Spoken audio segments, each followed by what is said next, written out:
Hello बेटा, good evening.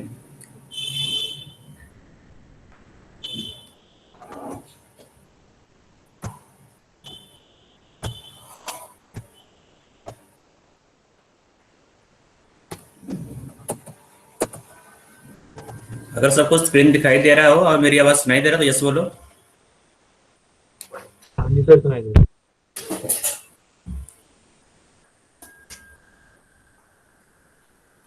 Last class में हम लोगों ने क्लेजन रीअरेंजमेंट पढ़कर ईथर को कंप्लीट किया था।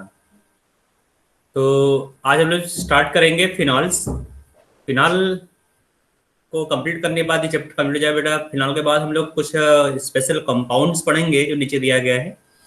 ठीक है। तो फिनॉल क्या होता है बेटा? Hydroxy derivative of benzene.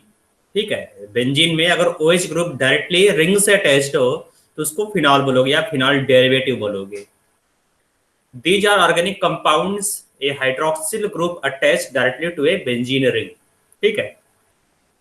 और तुम्हें मालूम है बेंजीन में अलग अलग पोजीशन होता है, जैसे ये है तुम्हारा आर्थो पोजीशन। ठीक है। ये होता है बेटा मेटा पोजीशन। और ये पोजीशन क्या होता है बेटा? पैरा। ठीक है, तुम लोगों ने पढ़ा होगा ये।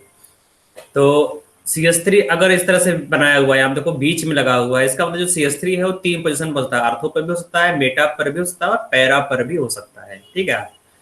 तो ये जो कंपाउंड है क्रिसाल है, तो क्रिसाल 3 टाइप होगा, आर्थो मेटा पैरा। तो आर्थो क्रिसाल, मेटा क्रिसाल और पैरा क्रिसाल। ठीक है। तो अगर तुम्हें मालूम नहीं कि किस पोजीशन पर CS3 अटैच्ड है, तो इस तरह से डायरेक्टली हम लोग बीच में लाइन लगा देते हैं। ठीक है। इसका मतलब किसी भी पोजीशन पर CS3 हो सकता है। ठीक है। और नीचे यहाँ पे लिख दिया गया कि आर्थो मेटा पैरा 3 टाइप का क्रिस्टल होगा। तो ये जो स्ट्रक्चर है ना, तो क्लास 11th में बताया गया होगा अलग अलग ऑर्गेनिक कंपाउंड का जो ट्रिवियल नेम है वो बताया गया होगा, उसको याद भी रखना है, क्योंकि जो क्वेश्चन है डायरेक्ट ट्रिवियल नेम से पूछ देता है। ठीक है। और जो एरोमेटिक बेंजीन डेरिवेटिव कंपाउंड्स हैं उसका ट्रिवियल नेम ही फैशन में है, और जो उसका आयुपेसी नेम है वो ज्यादा नहीं पूछा जाता है। तो ट्रिवियल नेम तुम्हें याद होना चाहिए। ठीक है। तो इंट्रोडक्शन पार्ट हो गया, तो हम लोग देखेंगे प्रिपरेशन, कैसे तुम प्रिपेयर कर सकते हो। तो अगर तुम सर। बात करोगे। CS3 का लगाया हुआ है। क्या बेटा? बोलो बेटा। सर, क्रिसोल क्या है? क्रिसोल समझ नहीं आ रहा। क्रिसाल ये बताया गया है कि जो क्रिसाल है, मान लो ये तुम्हारा एक फिनाल तो ये हो गया, अगर तुमने इस पर OH डायरेक्टली अटैच कर दिया इसको फिनाल बोलेंगे। ठीक है। या फिर कार्बोलिक एसिड बोलोगे, फिनाल का दूसरा नाम है कार्बोलिक एसिड। तो क्रिसाल क्या बेटा? अगर तुमने यहाँ पर CS3 लगा दिया है, इसको तुम क्रिसाल बोलोगे। तो क्रिसाल भी एक टाइप का फिनॉल है। ठीक है। इसको फिनाल डेरिवेटिव बोलेंगे, इसको फिनाल ना बोलकर फिनाल का डेरिवेटिव बोलोगे। ठीक है। लेकिन जो रिंग वाला पार्ट है, देखोगे अगर यहाँ पर, तो OH डायरेक्टली रिंग से अटैच्ड है। इसका जो प्रॉपर्टी होगा हम लोग अब फिनॉल से कंपेयर करेंगे कि इसका प्रॉपर्टी फिनॉल से किस तरह से है ना कोरिलेट हो रहा। तो यहाँ पे एग्जाम्पल दिया गया है, ये एग्जाम्पल है फिनॉल का। ठीक है। डेरिवेटिव ऑफ फिनॉल का, उससे बहुत सारे डेरिवेटिव से तुमने फिनॉल लिख दिया यहाँ पर, और भी डेरिवेटिव हो सकते हैं, जैसे यहाँ पर OH हो गया, CS3 हो गया, इसको सैलिसल्डिहाइड बोलते हैं, पता है ना। जी सर। और अगर यहाँ OH ऊपर हो, है ना, और यहाँ पर OH हो तो इसको टेरेप्थाइलिक एसिड बोलते हैं। ठीक है। और ये सब तो मालूम होगा तुम्हें, OH यहाँ पर है और यहाँ पर COOH है, तो इसको थाइलिक एसिड, सॉरी, इसको सैलिसिलिक एसिड बोलते हैं ना बेटा।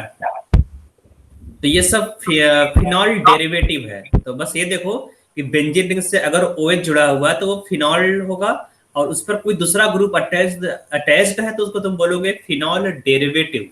ठीक है। एक मिनट बेटा, मैं इस प्रोग्राम को रिस्टार्ट कर रहा हूँ। सर, फिनॉल डेरिवेटिव है इस वाली स्लाइड में सारे? नहीं, सारे नहीं है, अगर चाहिए तो मैं नेक्स्ट क्लास में बता दूंगा तुम लोगों को। ठीक है। क्लास में बता देना सर, लिख लेंगे हम लोग। Okay okay. ठीक है। तो आगे चलते हैं, यहाँ पर आगे है प्रिपरेशन। Sir, preparation. हाँ, बोलो बेटा। सैलिसाइलिक एसिड का साइड वाला कंपाउंड कौन सा है? यहाँ पर ये वाला, इसको टेरेप्थैलिक एसिड बोलते हैं। नहीं सॉरी, टेरेप्थैलिक नहीं, इसको बोलते हैं बेटा, ये OH है यहाँ पर, आर्थो ऊपर और नीचे है, पैरा पोजीशन पर अगर है तो इसको क्विनॉल बोलते हैं। ठीक है। क्विनॉल। और अगर O H side by side है इस तरह से ओ एच हो और यहाँ पर ओ एच हो, ठीक है, इसको कैटिकॉल बोलते हैं, कैटिकॉल। सही है, ठीक है, याद रखना है। बिल्कुल, ये सब नाम जो है मैं लिखवा दूंगा, तुम लोगों को दोबारा लिखवा दूंगा। तो मैं चैप्टर कंप्लीट होने के बाद मैं दोबारा ऑर्गेनिक कंपाउंड के जो भी नेम है मैं लिखवा दूंगा, क्योंकि क्वेश्चन जो है ना से पूछ देगा which one is more acidic, phenol और कैटिकॉल, या फिर पूछ देगा compare the basic strength of phenol and aniline. इस तरह से कंपेयर करने के लिए पूछ देगा। अगर तुम्हें मालूम ही नहीं कि एनिलीन क्या होता है या क्विनॉल क्या होता है, टेरेप्थेलिक एसिड क्या होता है, अगर ये सब नाम तुम्हें नहीं मालूम, इसका स्ट्रक्चर तुम्हें याद नहीं है, तो क्वेश्चन हो सकता है न कर पाओ तुम। ठीक है, तो याद करना बहुत जरूरी है नेमिंग को। और ये नेम ज्यादा कुछ डिफिकल्ट नहीं है, 2-3 बार तुम स्ट्रक्चर बना बना कर लिखोगे ना तो याद हो जाएगा। तो इसको याद, घबराओ मत, तो मैं इसको लास्ट में लिखवा दूंगा। और बहुत सारे ऐसे कंपाउंड है जो बार बार रिपीट होगा, तो वो ऑटोमेटिक याद हो जाएगा वो कंपाउंड। ठीक है, ठीक बेटा। तो इस चैप्टर के लास्ट में मैं लिखवा दूंगा जो भी ऑर्गेनिक कंपाउंड है, ऑर्गेनिक कंपाउंड के नेम याद करवा दूंगा तुम लोगों को। Okay sir. तो पहला यहाँ पर preparation of phenol, preparation of phenol, और ये प्रोसेस है, यहाँ लिखा गया है प्रोसेस डाउज प्रोसेस। ठीक है, तो अगर तुम इस डाउज प्रोसेस को देखोगे तो डाउज प्रोसेस एक सब्स्टिट्यूशन रिएक्शन है। यहाँ पर जो रिएजेंट है तुमने पढ़ा होगा ऊपर, है ना, ये मैं लिखवा चुका हूं पहले भी, एराइल हैलाइड में ये हो गया था ये मेथड। तो मैं दोबारा लिख दे रहा हूँ, ये NaOH है, कंसंट्रेटेड NaOH। टेम्परेचर यहाँ दिया गया 623 केल्विन और प्रेशर दिया गया अप्रोक्सीमेटली 300 ATM। ठीक है, तो 300 ATM प्रेशर है, 623 केल्विन टेम्परेचर है। तो हाई टेम्परेचर को लिखते हो, कहीं लिखा रहेगा हाई टेम्परेचर एंड प्रेशर। ठीक है, तो हाई टेम्परेचर प्रेशर मतलब कि ये बहुत ही ड्रास्टिक कंडीशन है। ठीक है, नॉर्मल कंडीशन रूम टेम्परेचर पर रिएक्शन नहीं होने वाला, ड्रास्टिक कंडीशन में ही ये रिएक्शन होने वाला है। ठीक है, तो ऐसा क्यों बेटा, ये रिएक्शन इतना डिफिकल्ट क्यों है?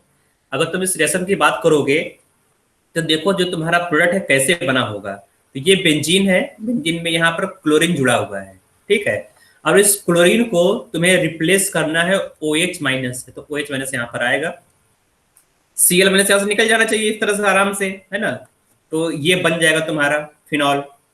ठीक है, तो ये सिंपली तुम्हारा सब्स्टिट्यूशन रिएक्शन है। लेकिन इसमें प्रॉब्लम क्या आ जाएगा बता सकते हो बेटा, तुषार बता सकते हो क्या प्रॉब्लम है? ये रिएक्शन इतना डिफिकल्ट क्यों है, किसके लिए ड्रास्टिक कंडीशन चाहिए? सर Cl और कार्बन के बीच में डबल बॉन्ड है ना, पार्शियल डबल बॉन्ड।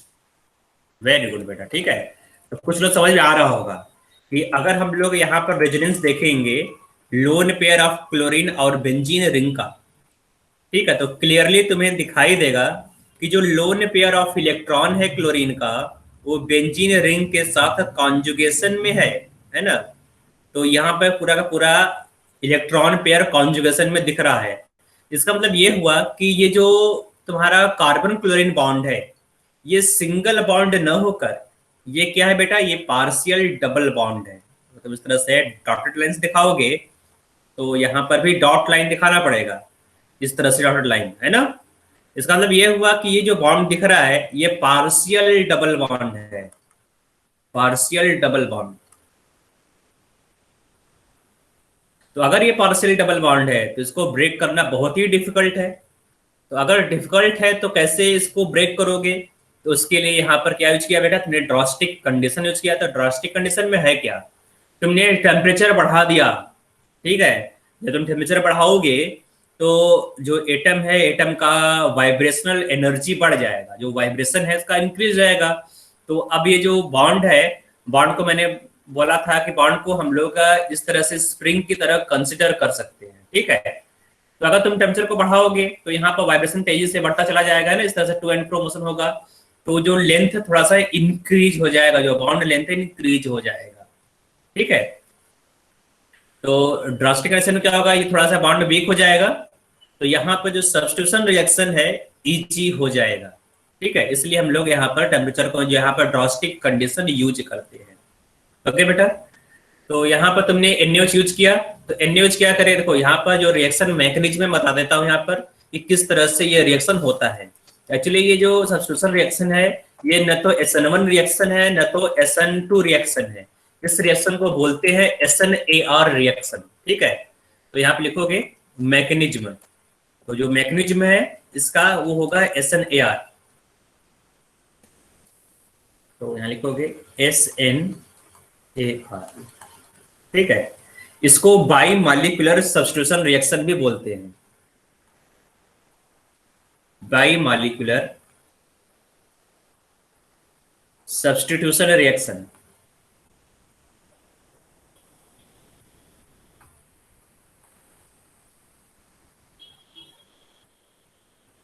तो ये जो by molecular substitution reaction SNAR कैसे होगा, देखो बेटा यहां पर ये जो रिएक्शन है इसमें जो सबस्ट्रेट है, फर्स्ट स्टेप में सबस्ट्रेट से लिविंग ग्रुप अलग नहीं होता। ठीक है, क्या होगा, तुमने यहां पर बना दिया बेंजीन रिंग, ये हो गया, यहां पर क्लोरीन जुड़ा हुआ है। ठीक है, तो जो न्यूक्लियोफाइल है OH माइनस, तो सबसे पहले न्यूक्लियोफाइल अटैक करेगा।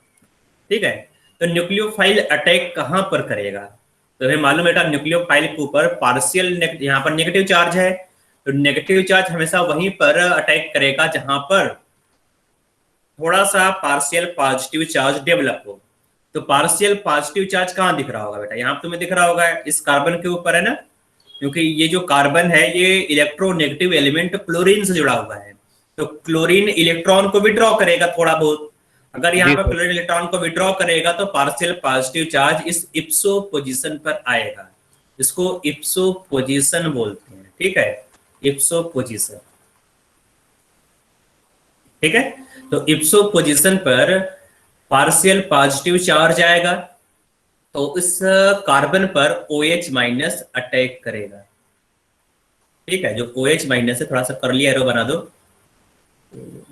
इस तरह से बना दे रहा हूं। ठीक है, तो यहां पर OH माइनस अटैक करेगा, जैसे OH माइनस अटैक करेगा, ठीक है, तो जो वीकर बॉन्ड वो ब्रेक होगा बेटा।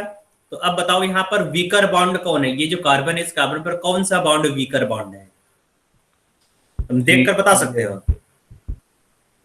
तो कौन सा वीकर बॉन्ड है बेटा, बताओ। Sir CCl। नहीं बेटा, हमेशा तुम्हें मालूम होना चाहिए सिग्मा और पाई बॉन्ड में पाई बॉन्ड वीकर बॉन्ड होता है ना। हाँ जी सर, हाँ जी सर। तो हमेशा तुम वीकर बॉन्ड को पहले ब्रेक करोगे, तो जब OH माइनस यहाँ पे अटैक करेगा तो वीकर बॉन्ड इस तरह से ब्रेक हो जाएगा, टूट जाएगा। ठीक है, उसको तोड़ दोगे, देखो यहाँ पर जो लिविंग ग्रुप है वो फर्स्ट स्टेप में डिटैच नहीं हुआ, अलग नहीं हुआ। ठीक है, तो जो वीकर बॉन्ड है वीकर बॉन्ड को तुमने ब्रेक कर दिया, तो यहाँ पर क्लोरीन भी है और यहाँ पर OH भी है, इप्सो पोजीशन पर दोनों आ जाएंगे, है ना, दिख रहा है बेटा। तो अब ये जो तुम्हारा बेंजीन रिंग है क्या वो एरोमेटिक है, इस समय यहाँ पर इसका एरोमेटिसिटी लॉस हो गया है ना। Yes sir. ठीक बेटा, तो अब यहाँ पर जो कंपाउंड है अनस्टेबल होगा, तो यहाँ पर फिर से एरोमेटिसिटी गेन करना चाहेगा ये कंपाउंड जो तुम्हारा मॉलिक्यूल है ना। तो गेन ऑफ एरोमेटिसिटी कैसे होगा, जैसे ये जो पाई बॉन्ड फिर से यहाँ पर अटैक करेगा, जो लोन पेयर अटैक करेगा, फिर जो वीकर बॉन्ड टूटेगा, तो यहाँ देखो कि ये बॉन्ड है 1 2 3 4 4 बॉन्ड यहाँ दिख रहा है, इन चारों बॉन्ड से जो वीकर बॉन्ड है उसको ब्रेक करोगे। ठीक है, तो ये तो तुम्हारा है स्लो स्टेप, जो सेकेंड स्टेप है यहाँ पर है ना। तो lone pair of carbon attack करेगा इस सेकेंड कार्बन पर, तो जो वीकर बॉन्ड उसको ब्रेक कर दोगे। ठीक है, हो सकता है ये OH माइनस वीकर हो या हो सकता है ये CCl बॉन्ड वीकर हो, है ना। तो CCl बॉन्ड को ब्रेक करोगे, ठीक बेटा, या तुम CCl बॉन्ड को ब्रेक करोगे तो क्या बन जाएगा, जो तुम्हारा प्रोडक्ट है वो बन जाएगा ना, ये देखो OH प्लस Cl माइनस, इस तरह से। ठीक बेटा, तो अब तुम लोग सोच सकते हो कि यहाँ पर OH माइनस भी तो अलग हो सकता है, लेकिन जब तुम OH माइनस को वापस अलग करोगे तो बैकवर्ड रिएक्शन हो जाएगा, होगा कि नहीं। जब अटैक कराओगे अब इस बॉन्ड को ब्रेक करोगे तो बैकवर्ड रिएक्शन हो जाएगा, मतलब कुछ होगा, प्रोडक्ट बनेगा नहीं। ठीक है, इसलिए तुम यहाँ पर CCl बॉन्ड को ब्रेक करोगे। जब CCl बॉन्ड ब्रेक होगा तो वही तुम्हारा प्रोडक्ट बनेगा वहीं पर। तो ये हो जाएगा तुम्हारा फर्स्ट स्टेप। ठीक बेटा। सर सर ये किसका मैकेनिज्म है? तो ये बोलते हैं, बोलो बेटा, SNAR रिएक्शन का। ये जो तुम्हारा डाउज प्रोसेस है, preparation of phenol, sir preparation लेकिन ऑफ उसमें फिनॉल तो बाई इंटरमीडिएट एल्काइल। ONA बन रहे हैं। यहाँ पर देखो, पहले सुन तो लो। यहाँ पर इतना समझ में आ रहा है ना सबको जो मैंने लिखा है यहाँ पर? ठीक है, तो इतना समझ में आ गया तो बहुत अच्छी बात है बेटा, इसको नोट करो। तो अब देखो क्या होता है, जो फिनॉल है, फिनॉल एसिडिक नेचर का होता है। ठीक है, फिनॉल क्या है? Phenol is acidic in nature. तो ये एसिड है। जब फिनॉल को NaOH से रिएक्ट कराओगे तो फिनॉल क्या बना लेगा? देखो, जो तुम्हारा मीडियम है, मीडियम NaOH ऑलरेडी है, बेस है। यहाँ पर जो तुम्हारा प्रोडक्ट बना वो NaOH है, तो क्या बन जाएगा यहाँ पर? बताओ, सोडियम बोलो बेटा, फिनॉक्साइड। बोलो। एसिड बेस को रिएक्ट कराओगे तो हाँ, हाँ, तो सोडियम फिनॉक्साइड बन जाएगा। ठीक है, तो ये बात की बात है, ये तुम्हारा है ना, ये रिएक्शन का पार्ट नहीं है और ये इंटरमीडिएट नहीं है तुम्हारा, ये तुम्हारा फाइनल प्रोडक्ट है फर्स्ट स्टेप का। ठीक है, अब ये तुम्हारा सोडियम फिनॉक्साइड हो गया। फिर इसके बाद तुम देखोगे नेक्स्ट स्टेप में H+ डाला गया है। H+ दिख रहा है यहाँ पर, है ना? मतलब ये तुम्हारा रिएक्शन फर्स्ट स्टेप का, यहाँ से यहाँ तक का। तो NaOH तुमने लिया बेस, और सेकेंड स्टेप में तुमने H+ डाला, तो जो सोडियम फिनॉक्साइड है इसको तुमने प्रोटोनेट कर दिया। तो नेक्स्ट स्टेप है प्रोटोनेशन। प्रोटोनेशन, प्रोटोनेशन कैसे करोगे? H+ ऐड करके एसिड डाल दो यहाँ पर और फिनॉल बन जाएगा। तो यहां से लेकर यहां तक है ना, जो तुम्हारा SNAR रिएक्शन है, कहां से कहां तक है? यहां से लेकर यहां तक तुम्हारा SNAR है। बाकी ये पूरा पूरा अगर तुम काउंट करोगे तो ये डाउज प्रोसेस का रिएक्शन मैकेनिज्म जाएगा पूरा। यहां से लेकर लास्ट तुम देखोगे तो डाउज प्रोसेस का रिएक्शन मैकेनिज्म हो जाएगा। ठीक है, तो SNAR कहां था बेटा? यहाँ पर मैंने ब्रैकेट बनाया है ग्रीन कलर से, वो SNAR है।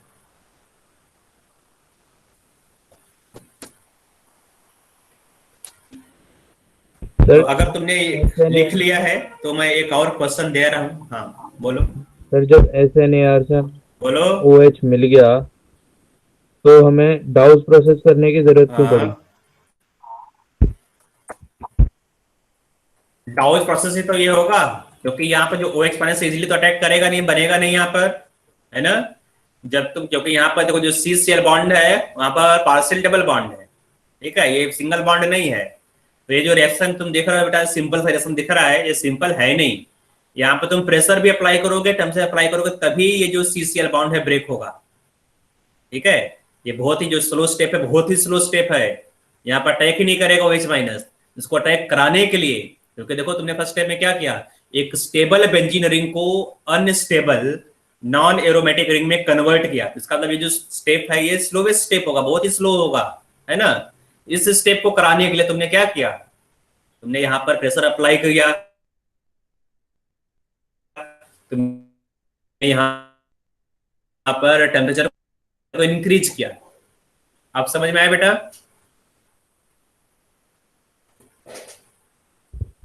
समझ में आया बेटा? सर आ गया। लेकिन सर हाँ, जब ब्रो, डाउज आ गया ना? प्रोसेस में हमने OH के बाद ही तो NaOH डाला है उसमें, OH बनने के बाद। ओह नालायक, देखो यहाँ पर डाउज प्रोसेस है क्या, यहां से लेकर यहां तक है ये पूरा का पूरा। मतलब यहां से स्टार्ट करोगे, यहां पर ये लास्ट है, ये फाइनल प्रोडक्ट। ठीक है, तो यहां से लेकर यहां तक ये डाउज प्रोसेस है। डाउज प्रोसेस में जो ये फर्स्ट स्टेप है, ये तुम्हारा ये फर्स्ट यहाँ पर है ना, इसका रिएक्शन मैकेनिज्म इस पर क्या होगा, ये SNAR मैकेनिज्म। यहाँ पर मैकेनिज्म क्या होगा, यहाँ पर मैकेनिज्म प्रोटोनेशन मैकेनिज्म। तुमने क्या किया, तुमने सोडियम फिनॉक्साइड को प्रोटोनेट किया, यहाँ पर प्रोटोनेशन हो गया। तो ये जो तुम्हारा रिएक्शन का नाम दिया गया है। ठीक है, और जो पूरा पूरा प्रोसेस को बोलेंगे, यहाँ पर जो तुम्हारा बनाया है इस प्रोसेस को क्या बोलोगे? देखो जो रिएक्शन मैकेनिज्म है तुम्हें सिंपल से मालूम है, रिएक्शन 4 टाइप का ही होगा। Addition reaction, elimination reaction, substitution reaction और रीअरेंजमेंट रिएक्शन। लेकिन जो तुम्हारा केमिकल रिएक्शन है, जैसे प्रिपरेशन ऑफ फिनॉल बेंजीन, ये सब जो है ना, उसमें तुमने फिंकलस्टीन रिएक्शन पढ़ा था, उसको क्या बेटा, वो भी तो सब्स्टिट्यूशन रिएक्शन है ना, लेकिन उसको तुमने नाम दिया कि फिंकलस्टीन रिएक्शन है। ठीक है, स्वार्ट्स रिएक्शन है, स्वार्ट्स रिएक्शन भी क्या है, सब्स्टिट्यूशन रिएक्शन है। सैंडमेयर रिएक्शन क्या है, सैंडमेयर रिएक्शन भी तो सब्स्टिट्यूशन रिएक्शन है ना। जी सर। ठीक है, तो तुमने क्या यूज किया, तुमने कैसे अप्रोच किया, उसके हिसाब से हम लोग केमिकल रिएक्शन का नाम रखते हैं। ठीक है, और लेकिन जो मैकेनिज्म है, तो मैकेनिज्म तो एक ही रहेगा कि इस तरह से ये बना होगा प्रोडक्ट। तो यहाँ पे प्रेडिक्शन किस तरह से बना होगा, फर्स्ट स्टेप इस रिएक्शन मैकेनिज्म जा रहा है, सेकंड स्टेप इस रिएक्शन मैकेनिज्म पे जा रहा है, तो रिएक्शन मैकेनिज्म का नाम दिया गया है। ठीक है, और जो पूरा प्रोसेस को बोलते हैं डाउज प्रोसेस, जो तुम्हारा मेथड है, मेथड का नाम ये डाउज प्रोसेस है। सर लेकिन इसमें OH बनने के बाद NaOH क्यों डाला? बेटा OH माइनस, देखो तुमने क्या किया, तुम बेस में हो, तुम है ना, बेस में है, यहाँ पर एसिड तुमने डाला है, तो क्या एसिड बेस रिएक्ट नहीं करेगा?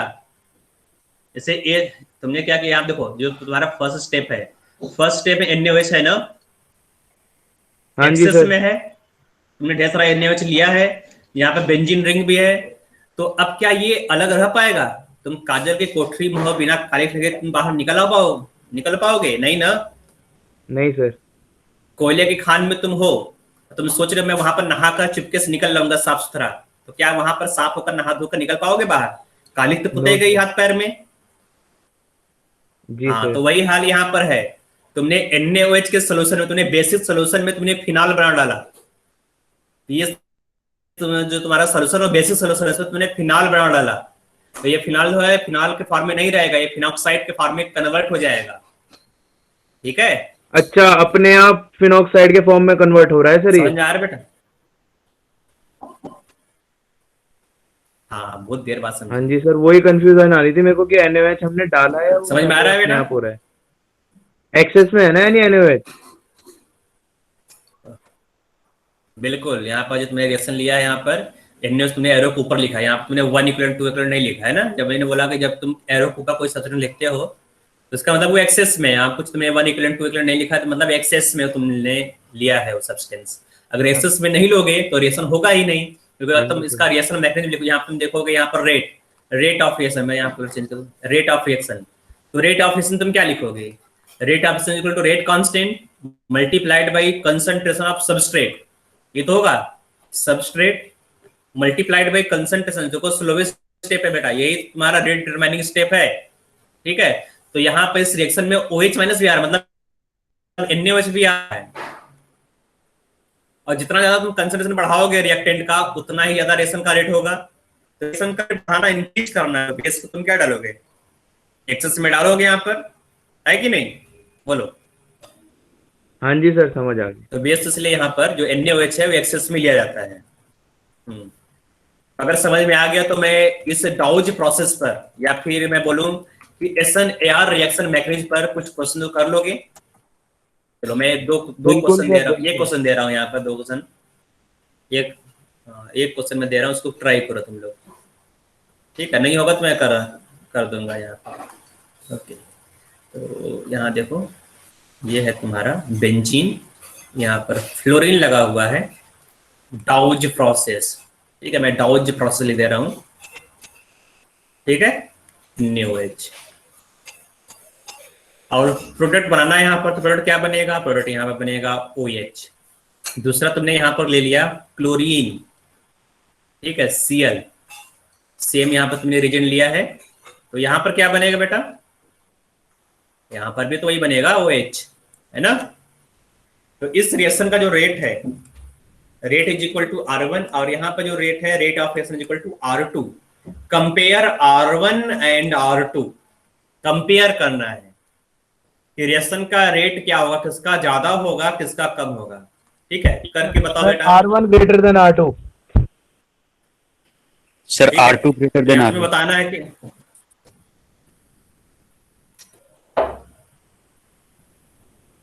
R1 ग्रेटर देन R2 होगा, sir R1 greater than R2 होगा। थोड़ा ज्यादा होगा।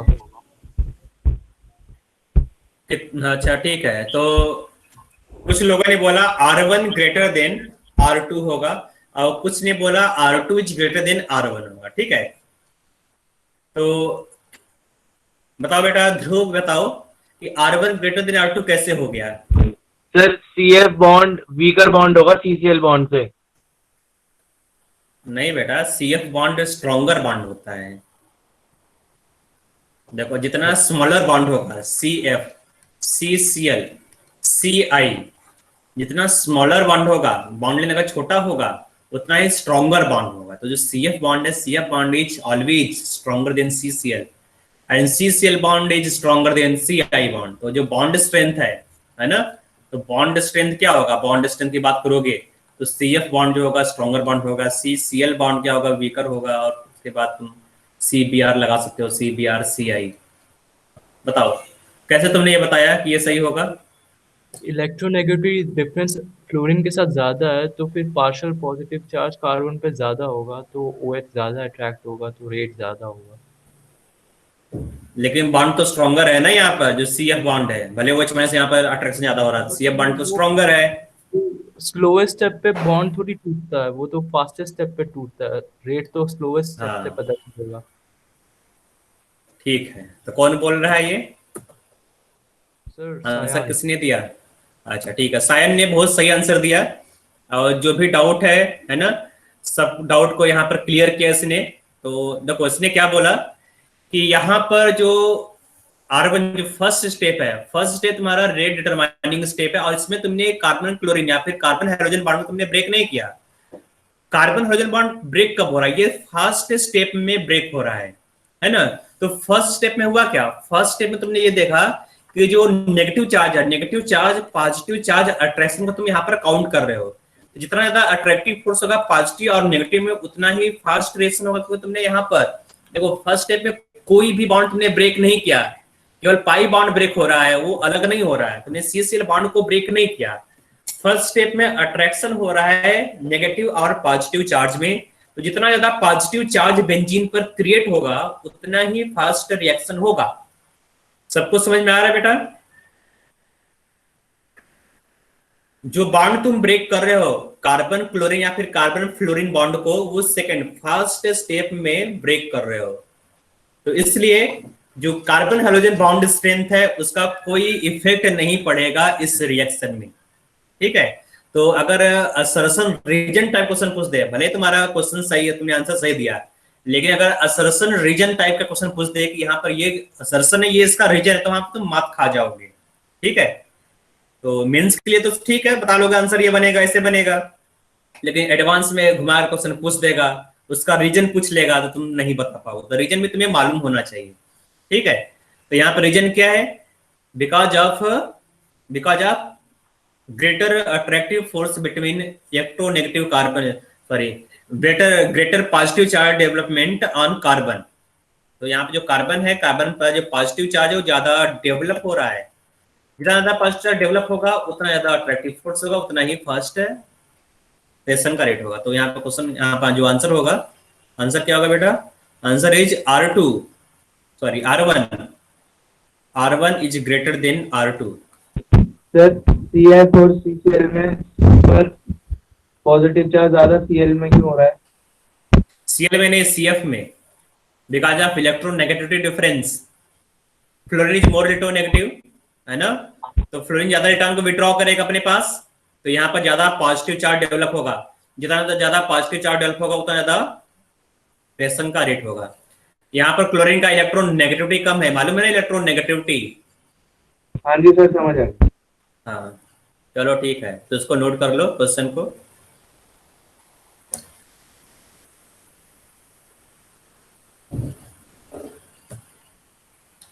नेक्स्ट है क्यूमीन प्रोसेस।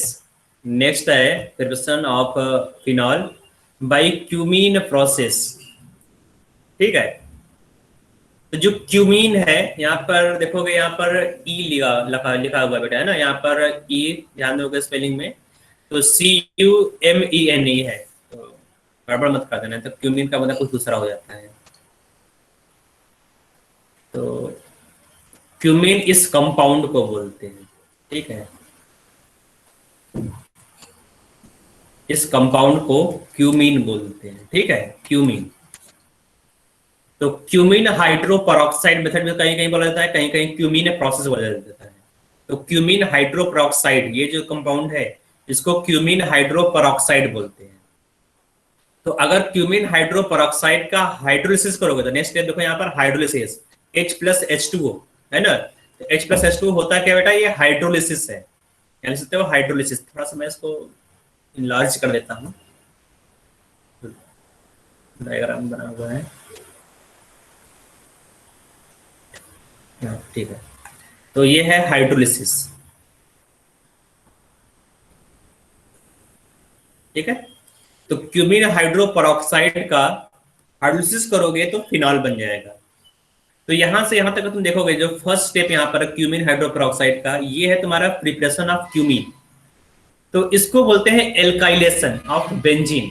बेंजीन का तुम एल्काइलेशन करोगे फर्स्ट स्टेप में, है ना। जो बेंजीन है, बेंजीन को तुम एल्काइलेशन करोगे, तुम एल्कीन वाया एल्कीन तुम एल्काइलेशन कर रहे हो, ठीक है।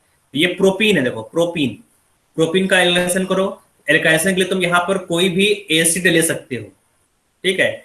H2PO4 यहाँ पर लिया गया है, तुम यहाँ पर HF ले सकते हो, तुम यहाँ पर लुइस एसिड BF3 ले सकते हो, ठीक है। कोई भी एसिड यहाँ पे यूज करो, इलेक्ट्रोफाइल जनरेट हो जाएगा। तो यहाँ पे जो इलेक्ट्रोफाइल है, इलेक्ट्रोफाइल होगा ये वाला, इलेक्ट्रोफाइल जनरेट होगा, तो ये इलेक्ट्रोफाइल अटैक करेगा बेंजीन रिंग पर, तो एल्काइलेशन हो जाएगा और बन जाएगा क्यूमीन, ठीक है।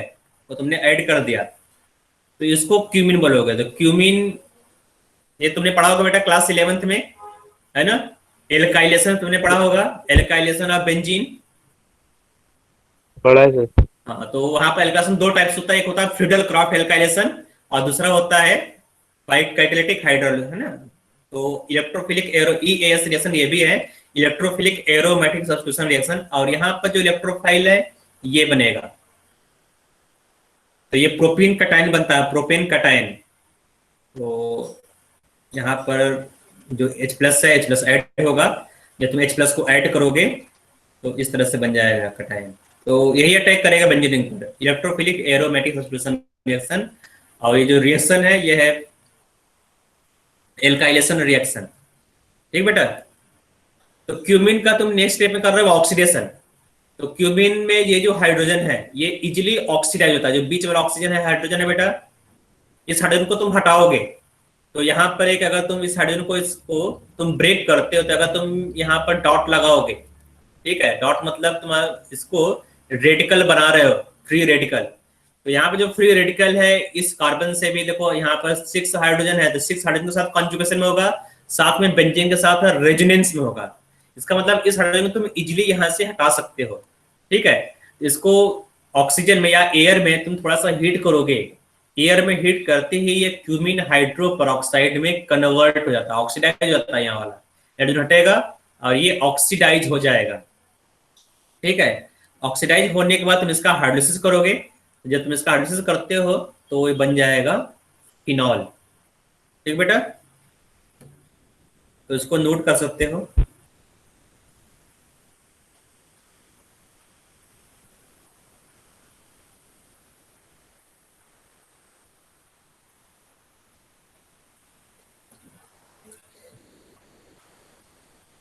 नोट कर लिया? कर लिया। ओके, आगे पढ़ना हम लोगों को from benzene sulphonic acid, from benzene sulphonic acid. देखो यहाँ लिखा हुआ है it is fused with NaOH gives sodium salt of phenol. तो पहले सोडियम सॉल्ट बनेगा क्योंकि NaOH तो में डाला तो NaOH बेस है, तो जो फिनॉल बनेगा वो sodium salt of sulphonic acid बनेगा। और फिर जब तुम इसको वाटर के साथ हीट करोगे, ठीक है, तो इसका हो जाएगा हाइड्रोलिसिस, ठीक है। तो देखो यहाँ पे हो क्या रहा है, मैं बता दे रहा हूँ, आसान सा रिएक्शन ही है, ठीक है। तो मालूम होना चाहिए जो सल्फोनिक एसिड ग्रुप है ये बल्की ग्रुप है, सल्फोनिक एसिड ग्रुप बल्की ग्रुप, बड़ा सा ग्रुप है। और अगर बल्की ग्रुप बेंजीन से जुड़ा हुआ है तो वो अनस्टेबल होता है, जैसे यहाँ पे तुमने SO3H ऐड कर दिया है ना। तो ये बल्की ग्रुप है, तो कार्बन और इस बल्की ग्रुप थोड़ा सा रिपल्सन स्टार्ट हो जाएगा तो ये बॉन्ड जो है थोड़ा सा खिंच जाता है। वैसे भी ये सल्फर है, सल्फर का साइज बड़ा होता है, ठीक है। तो ये longer bond, relatively longer bond है।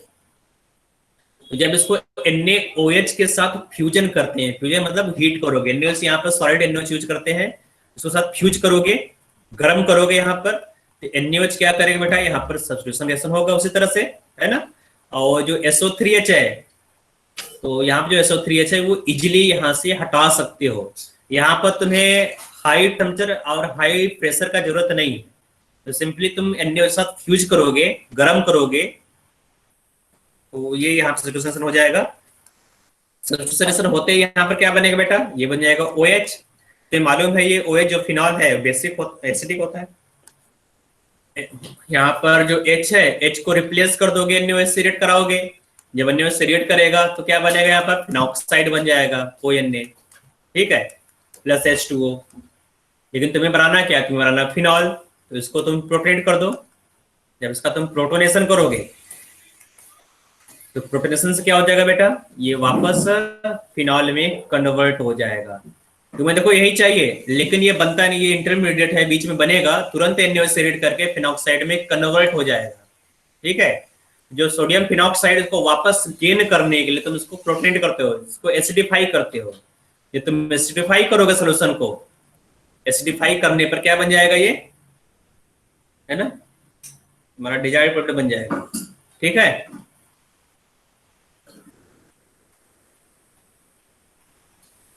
तो ये समझ में आ गया बेटा पूरा। एक्चुअली यहाँ पर भी जो देखो फर्स्ट स्टेप में यहाँ पर जो H है, H को यहाँ पर NaOH फ्यूजन के साथ यहाँ पर क्या किया, पहले यहाँ पर H को NaOH ने रिप्लेस किया यहाँ पर एसिड बेस रिएक्शन, क्योंकि ये जो सल्फोनिक एसिड है ये एसिड है, NaOH क्या है, बेस है, तो पहले एसिड बेस रिएक्शन होगा, तो SO3H यहाँ पर SO3Na बन जाएगा, फिर NaOH क्या करेगा, सब्स्टिट्यूशन रिएक्शन करेगा, C6H5ONa मिलेगा, ठीक है। इसका मतलब यहाँ पर कितने मोल NaOH कंज्यूम होगा इस रिएक्शन में, अगर तुम देखोगे, है ना, इस रिएक्शन को पूरा कंप्लीट करोगे तो पर मोल ऑफ सल्फोनिक एसिड कितने मोल NaOH कंज्यूम होगा। अगर क्वेश्चन पूछ दे, है ना, इस रिएक्शन में पर मोल ऑफ सल्फोनिक एसिड कितने मोल NaOH कंज्यूम होगा, 2 बताओ बेटा, सबके सब बताओ।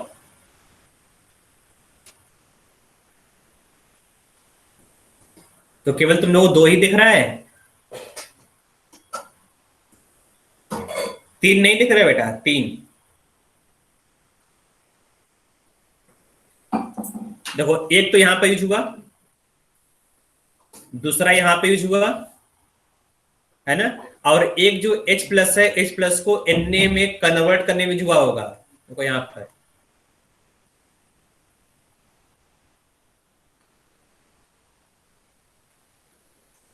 अब दिख रहा है बेटा 3, जो एसिड है, एसिड को सॉल्ट में कन्वर्ट करने के लिए, sodium salt of sulphonic acid में कन्वर्ट करने के लिए भी 1 मोल NaOH लगेगा, तो 1 + 1 + 1, तो 3 मोल NaOH कंज्यूम होगा, ठीक है। फिर ये वाला स्टेप तो आपने बीच में बताया है कि बेटा ऊपर लिखा हुआ है यहाँ पर, तो हम तो ऊपर देख नहीं रहे थे। अच्छा ऊपर लिखा हुआ बेटा, यहाँ पूरा जितने भी स्टेप्स है सब ऊपर लिखा हुआ है, हम देखो, ठीक है। आगे बढ़े,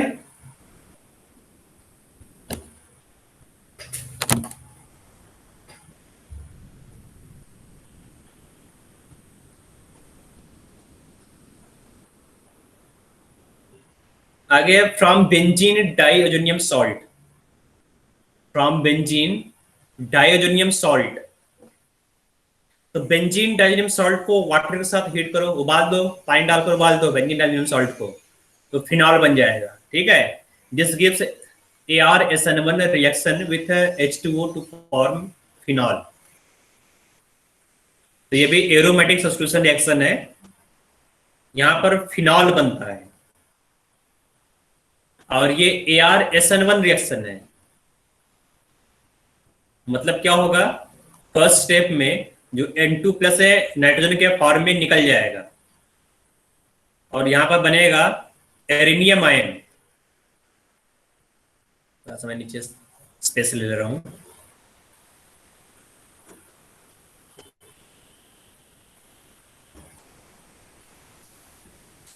ठीक है, मतलब यहाँ से Cr माइनस निकल गया और नाइट्रोजन गैस भी उड़ गया।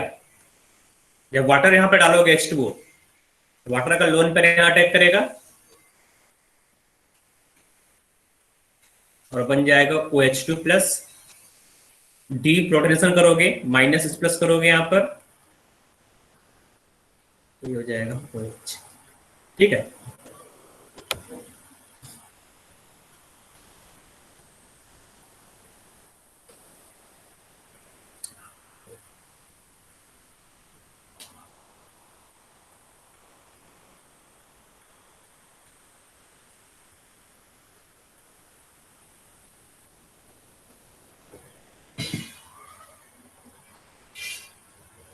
नोट कर लेना, बता देना बेटा मुझे नोट करने के बाद।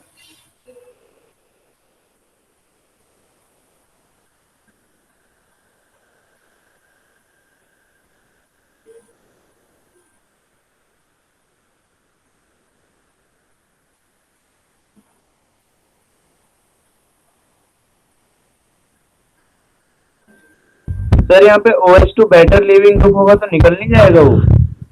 तो फिर बैकवर्डेशन नहीं हो जाएगा बेटा। देखो ओके सर। तुम्हें मालूम है बेंजीन का पॉजिटिव चार्ज हाईली अनस्टेबल है, ये OH2 प्लस ज्यादा स्टेबल है। ठीक है, फॉरवर्ड जाएगा। हाँ, तो रिएक्शन फॉरवर्ड ही जाएगा, तो यहाँ से डीप प्रोटोनेशन कर दोगे। Okay sir.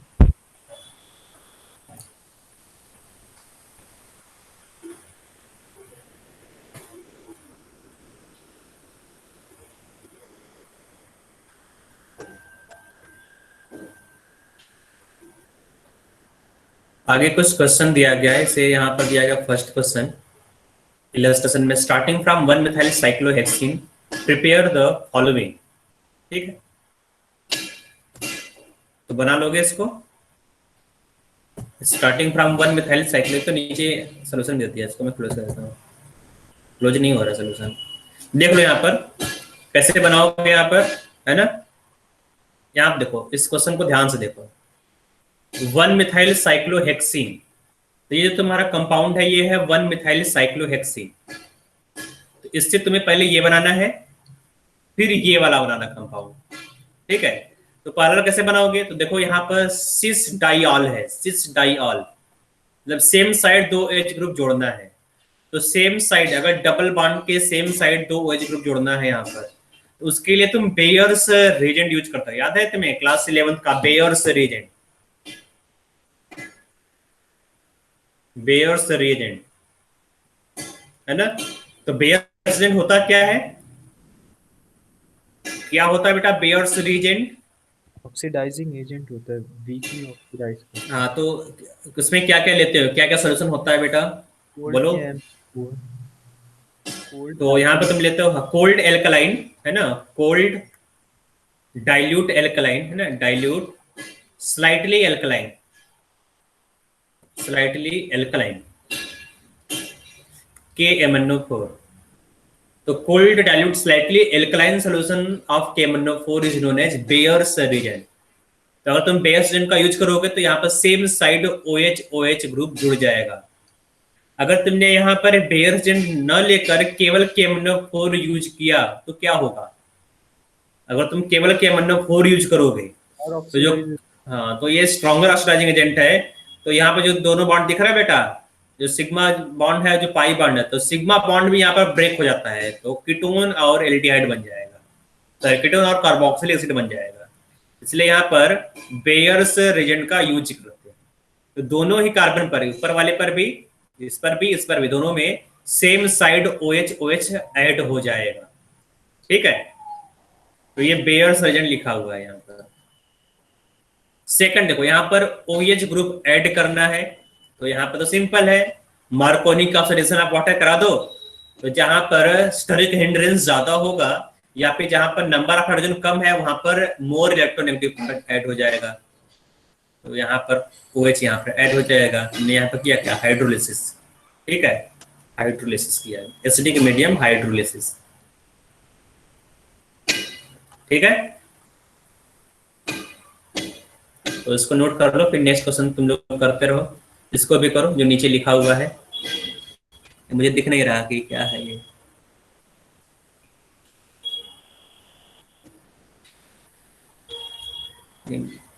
Starting from 1 methyl cyclohexene prepare the following. तो ये ऊपर वाला नहीं लग रहा है, जो ऊपर वाला क्वेश्चन है उसी टाइप का है। बस बी पार्ट अलग है। बी पार्ट यहाँ पे ये गड़बड़ है, ये एच होना चाहिए। एक्चुअली ऊपर नीचे वाला क्वेश्चन सेम है। यहाँ देखो क्या है, मैं इसको बता दे रहा हूँ, जो बी पार्ट उसको बता रहा हूँ। बी पार्ट क्या होना चाहिए यहाँ पर, एक मिनट। बी पार्ट कुछ इस तरह से है। ये जो तुम्हारा हो गया यहाँ पर CH3, ठीक है, तो इसको मैं डैश बना दे रहा हूँ। जो डैश में बना हुआ है CH3, ठीक है, ऑलरेडी डैश में है। जो OH है वो वेज में है, और जो सेकंड OH है ये डैश में है। ठीक है, ये अब तुम्हें बनाना है। ठीक बेटा, स्टार्टिंग फ्रॉम 1 मिथाइल साइक्लोहेक्सीन, तो बना सकते हो इसको। देखो इसको कैसे बनाओगे।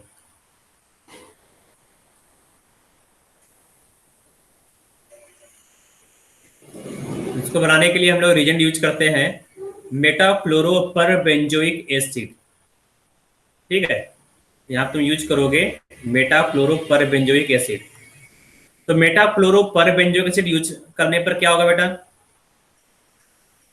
क्या बनाता है बेटा, मेटाफ्लोरोपरबेंजोइक एसिड क्या बना देगा, याद है? इपॉक्साइड का प्रिपरेशन। इपॉक्साइड में तुम पर बेंजोइक एसिड या पर एसिड का यूज करते थे। तो मेटाफ्लोरोपरबेंजोइक एसिड भी एक पर एसिड है ना। तो यहां पर इपॉक्साइड बन जाएगा। यहां पर तुम बना दोगे इपॉक्साइड। तो CH3 कर दे रहा हूं, ठीक है। तो ये बनेगा तुम्हारा इपॉक्साइड। देखो यहाँ पर डैश पहले, यहाँ पर देखो CH3 इस साइड, डैश साइड में CH3 है, तो जो O रहेगा वेज साइड में ही O आएगा, इस तरह से। अब क्या करोगे, नेक्स्ट स्टेप में इसका हाइड्रोलिसिस कर दोगे। ठीक है, तो अब ध्यान रहे बेटा, यहाँ पर हाइड्रोलिसिस तुम दो तरह से करते हो। यहाँ पर तुम बेसिक मीडियम हाइड्रोलिसिस कर सकते हो और एसिडिक मीडियम हाइड्रोलिसिस कर सकते हो। ठीक है, तो अगर तुम बेसिक मीडियम हाइड्रोलिसिस करोगे तो कुछ दूसरा प्रोडक्ट बनेगा, और एसिडिक मीडियम में कुछ दूसरा प्रोडक्ट बनेगा। कैसे बनेगा, अगर तुम यहाँ पर बेसिक मीडियम हाइड्रोलिसिस करोगे, इपॉक्साइड का बेसिक मीडियम हाइड्रोलिसिस करने पर रिएक्शन मैकेनिज्म क्या होता है।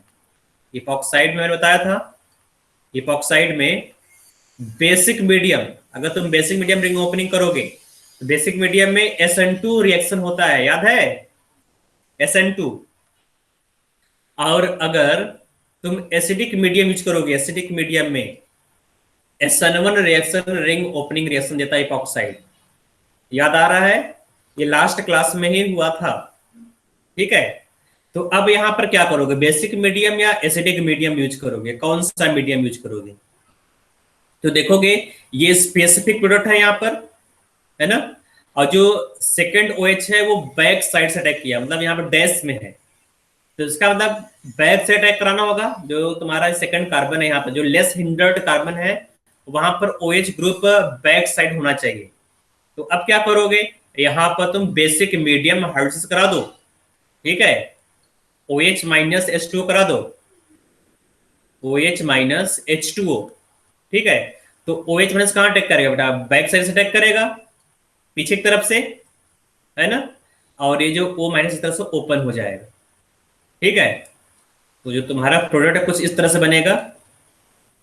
ये रहे तुम्हारा डैश CH3, वेज में तुम्हारा आ जाएगा O माइनस, ये ओपन हो जाएगा, O माइनस होगा, और डैश में OH होगा। ठीक है, अब आगे क्या करोगे, क्योंकि अभी भी तुमको OH नहीं मिला, यहाँ पर O माइनस मिला है, तो नेक्स्ट स्टेप क्या होना चाहिए, तुम कैसे OH लगाओगे यहाँ पर, प्रोटोनेशन करेंगे। प्रोटोनेशन, सिंपल इसका प्रोटोनेशन करा दो। ठीक है, H+ डाल दो यहाँ पर, H+ डालते ही ये प्रोटोनेट हो जाएगा। ठीक है, तो नेक्स्ट स्टेप प्रोटोनेशन का होगा, तो ये तुम्हारा प्रोडक्ट बन जाएगा। तो सबको समझ में आ रहा है ना ये वाला? नोट कर लो अगर समझ में आ गया तो।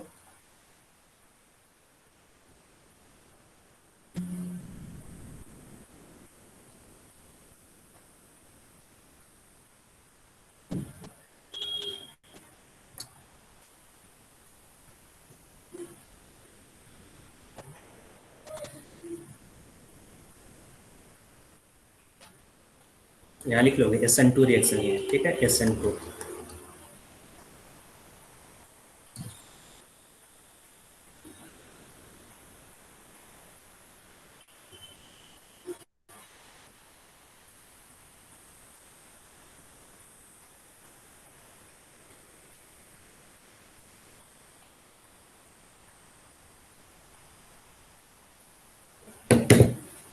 हो जाए तो बोल देना।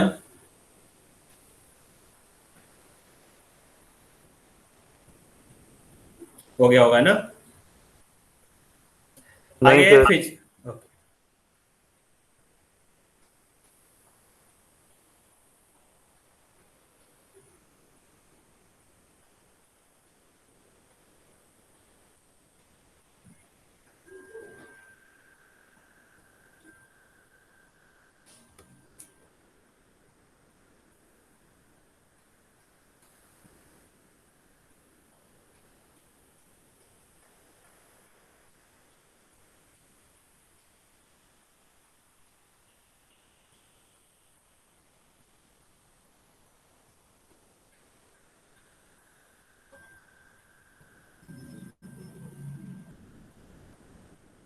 ओके। ओके, आगे हमें पढ़ना है फिजिकल प्रॉपर्टी ऑफ फिनॉल। ठीक है, फिजिकल प्रॉपर्टी ऑफ फिनॉल। तो फिजिकल प्रॉपर्टी में यहाँ पर एसिडिटी ऑफ फिनॉल को हम देखेंगे कि एसिडिटी क्या है, कितना है एसिडिटी, कैसे कंपेयर करेंगे एसिडिटी ऑफ फिनॉल, है ना? तो यहाँ लिखा हुआ phenol it is a needle shaped solid soon liquefied due to high hygroscopic nature. It is less soluble in water but readily soluble in inorganic solvents. Phenol has a high boiling point due to presence of hydrogen bonding. तो ये दोनों point clear हो गया कि high boiling point होता है because of hydrogen bonding, inter molecular hydrogen bonding. Hygroscopic है, ये तुरंत क्या होगा, मॉइस्चर को एब्जॉर्ब करके लिक्विफाई हो जाएगा। ठीक है, तो एसिडिटी ऑफ फिनॉल देख लेते हैं। यहाँ पर ये क्वेश्चन पूछता है compare the acidity of phenol. तो जो फिनॉल का OH है ना, यहाँ से जब तुम H+ को निकाल देते हो, H+ को निकालने के बाद क्या बनेगा बेटा, फिनॉक्साइड आयन बनता है। जो फिनॉक्साइड आयन है ये रिंग स्टेबलाइज, यहाँ पर रेजोनेंस स्टेबलाइज होगा। देखोगे यहाँ पर जो लोन पेयर ऑफ इलेक्ट्रॉन है ये रिंग में रेजोनेट कर रहा है। Because of this resonance phenol is acidic in nature. ठीक है, तो जो फिनॉल है, फिनॉल का जो एसिडिटी है, एसिडिटी वाटर से ज्यादा है, फिनॉल का एसिडिटी वाटर से ज्यादा है, अमोनिया से भी ज्यादा है, और ये NaOH से और NaHCO3 से रिएक्ट करता है। तो यहाँ पर ये देखोगे कि यहाँ पर जो H+ है ना, H+ निकालने के बाद फिनॉक्साइड आयन बना रहा है और यहाँ पर रेजोनेंस हो रहा है। ठीक है, तो क्वेश्चन पूछेगा compare the acidic strength of phenol. ठीक है, फिनॉल और उसका कोई कंपाउंड बना दिया, यहाँ पर फिनॉल का डेरिवेटिव ले लिया, यहाँ पर ले लिया OH और पैरा पोजीशन पर लगा दिया यहाँ पर CH3। ठीक है, अब कंपेयर करना है, या फिर मैं यहाँ पर चलो OH लगा हुआ, यहाँ पर मैं NH3 लगा दे रहा हूँ, NH3। ठीक, NH3। तो इन दोनों का एसिडिक स्ट्रेंथ कंपेयर करना है। एसिडिक स्ट्रेंथ तुम लोग कंपेयर कर बता सकते हो बेटा? सर पहला वाला एसिडिक है। तो पर फर्स्ट और सेकंड में कौन ज्यादा एसिडिक है, कंपेयर करो। तो एसिडिक स्ट्रेंथ तुम कंपेयर कैसे करते हो, है ना? तो सबसे पहले तुम उसका बनाओगे कॉन्जुगेट बेस, जो भी एसिड है उसका कॉन्जुगेट बेस बनाओगे। तो ये एसिड 1 है, एसिड 1 का तुम यहाँ से तुम प्रोटॉन को निकाल दो, कॉन्जुगेट बेस बनाओ। ठीक है, तो ये रहा फर्स्ट एसिड का conjugate base O- phenoxide ion, और ये हुआ बेटा, है ना, इस कंपाउंड का तुम सेकंड वाले का कॉन्जुगेट बेस। ठीक है, अब इन दोनों नेगेटिव चार्ज का स्टेबिलिटी कंपेयर कर लो। अगर कॉन्जुगेट बेस का स्टेबिलिटी ज्यादा है, जिस कॉन्जुगेट बेस का स्टेबिलिटी ज्यादा होगा उसका एसिडिक स्ट्रेंथ भी ज्यादा होगा, है ना। तो यहाँ देखोगे जो नाइट्रोजन है, नाइट्रोजन अपना लोन पेयर डोनेट करेगा, और ये जो लोन पेयर है ऑक्सीजन के ऊपर चला जाएगा, यहाँ पर नेगेटिव चार्ज का डेंसिटी इंक्रीज हो जाएगा, ठीक है। तो यहाँ देखोगे कि नेगेटिव चार्ज स्टेबलाइज नहीं हो रहा, बाकी और अनस्टेबल हो रहा है, जबकि फर्स्ट वाले में जो नेगेटिव चार्ज है वो स्टेबलाइज, क्योंकि यहाँ पर नाइट्रोजन नहीं है। तो अगर कोई नाइट्रोजन वाला टाइप का इस तरह से कोई इलेक्ट्रॉन डोनेटिंग ग्रुप नहीं जुड़ा हुआ है तो इसका एसिडिक स्ट्रेंथ क्या होगा, सेकंड वाले से ज्यादा होगा। तो acidic strength of first is greater than second. तो यहाँ पर तुम जनरल स्टेटमेंट बना सकते हो, ठीक है, कि अगर फिनॉल है, फिनॉल में कोई ग्रुप जुड़ा हुआ है, अगर इलेक्ट्रॉन विड्रॉइंग ग्रुप जुड़ा हुआ है फिनॉल में, ठीक है, इलेक्ट्रॉन विड्रॉइंग ग्रुप जो इलेक्ट्रॉन को विड्रॉ कर रहा हो, तो उस वो क्या करेगा बेटा, एसिडिटी इंक्रीज करेगा, ठीक है। तो एसिडिटी इंक्रीजेज। और अगर फिनॉल में कोई इलेक्ट्रॉन डोनेटिंग ग्रुप जुड़ा हुआ हो तो जो एसिडिटी है, एसिडिटी डिक्रीजेस। और कोई इलेक्ट्रॉन डोनेट करेगा तो एसिडिटी क्या होगा बेटा, कम हो जाएगा, एसिडिटी डिक्रीजेस, ठीक है, डिक्रीजेस।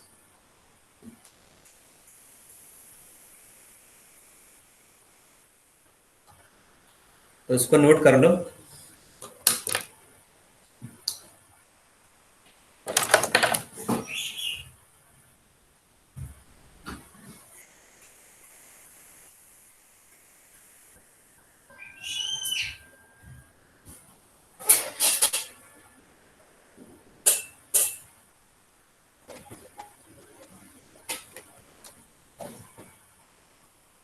नोट कर लिया?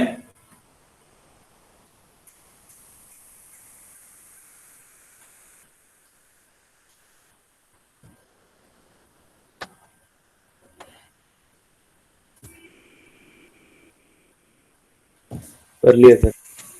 ओके, तो यहाँ पर कुछ एक्सरसाइज है, उसको भी देख लेते हैं क्या है एक्सरसाइज में। ओके, तो यहाँ लिखा हुआ arrange each group of compound in order of decreasing acidity, ठीक है। तो कंपेयर कर, यहाँ पर नंबरिंग कर दे रहा हूं मैं, 1 2 3 4। तो ऑर्डर बताना है किसका एसिडिक स्ट्रेंथ ज्यादा होगा और किसका एसिडिक स्ट्रेंथ कम होगा। तो 1 2 3 को अरेंज, मैं एबीसीडी कर दूं क्या, मैं 1 1 2 3 को एबीसीडी कर दे रहा हूं, ये A B C D. Compare करो बेटा, एसिडिक स्ट्रेंथ कॉपी में करो, नीचे वाले को भी मैं नंबरिंग कर दे रहा हूं, ए बी सी डी। इसका आंसर नहीं दिया है, ठीक है। कंपेयर करके बताओ बेटा।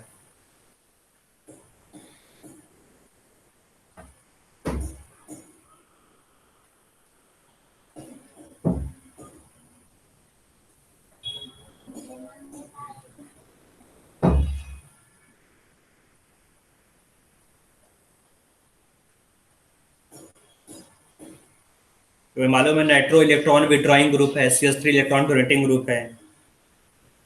ए का सबसे ज्यादा होगा, फिर सी का होगा, फिर बी का होगा, फिर डी का होगा। बेटा फिनॉल का एसिडिक स्ट्रेंथ अल्कोहल ज्यादा होगा, ठीक है, अल्कोहल बेसिक होता है, फिनॉल एसिडिक होता है। हाँ मैंने वही बोला, फिनॉल पहले बोला मैंने, सी बोला फिर डी। हाँ ठीक है। एसीबीडी। तो सही में बताओ क्या बोला तुमने order, A after then A C B B D D, ठीक है। और ध्रुव बताओ क्या बोल रहे हो तुम, एसीबीडी। ACBD, वही ऊपर वाला जो मैंने लिखा है अभी को।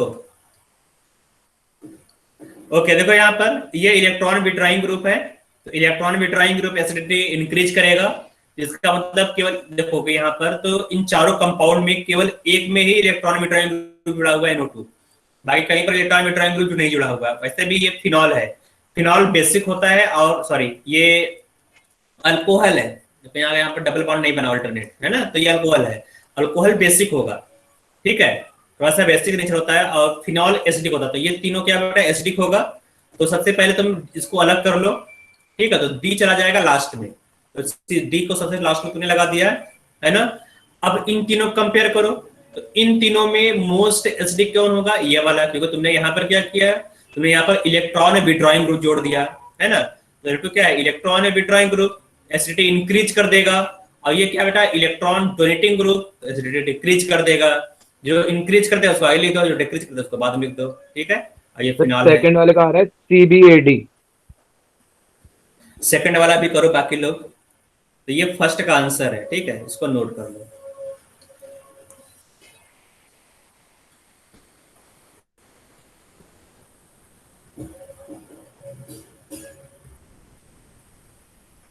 सेकंड वाले का CABD। सेकंड वाले में C, ABD। After then A, after then B, after then D, ये बोल रहे हो। जी सर। और किसी कोई answer? Sir sir CBAD। CBAD आ रहा है मेरा। सी, फिर से बोलो बेटा, B C B BAD। A D. इस सेकंड आंसर किसी ने दिया है? ध्रुव ने दिया शायद। थर्ड, और किसी कोई आंसर आ रहा है बेटा? रिया, तुम्हारा क्या आंसर है? बाकी सबका? हिमांशु? Sir CBAD। CBAD, ये वाला सेकंड वाला, ठीक है। और किसी का? रौनक, तुम लोग भी बेटा आंसर दो, है ना। सायन, तुम्हारा आंसर क्या होगा? सर यही मैंने जो दिया है वो CABD है। अच्छा अच्छा, एक मिनट, ये तुम्हारे साथ पेरेंट्स का ये आईडी है, ठीक है। आईडी तुमने चेंज कर दिया, ठीक है।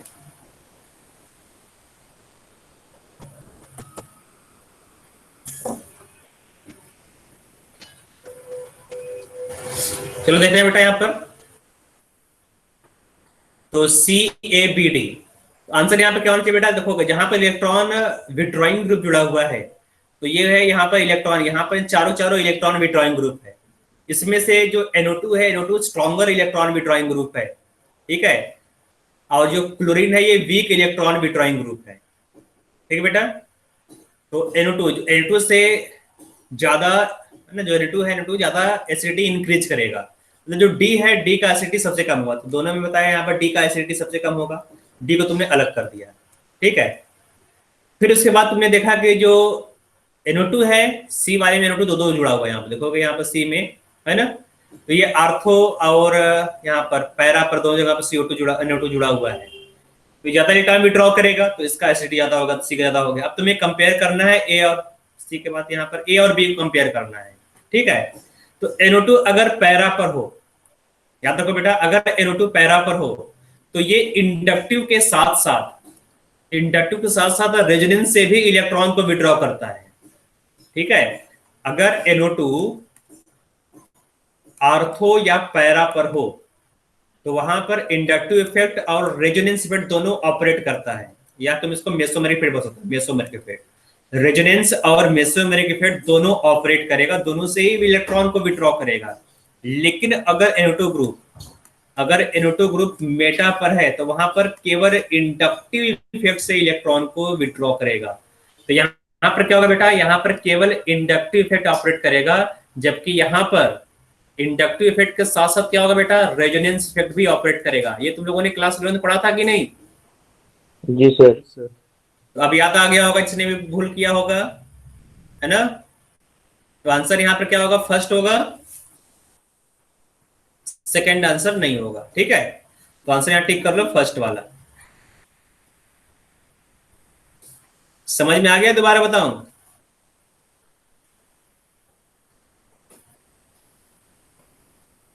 समझ में आ गया सबको? सर नोट कर रहे हैं। Sir okay.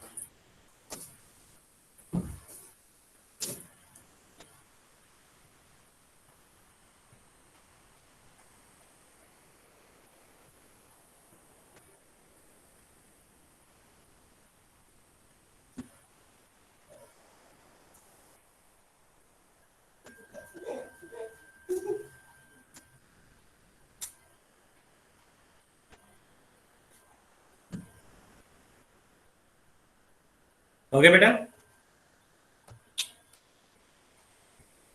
Yes sir. Okay,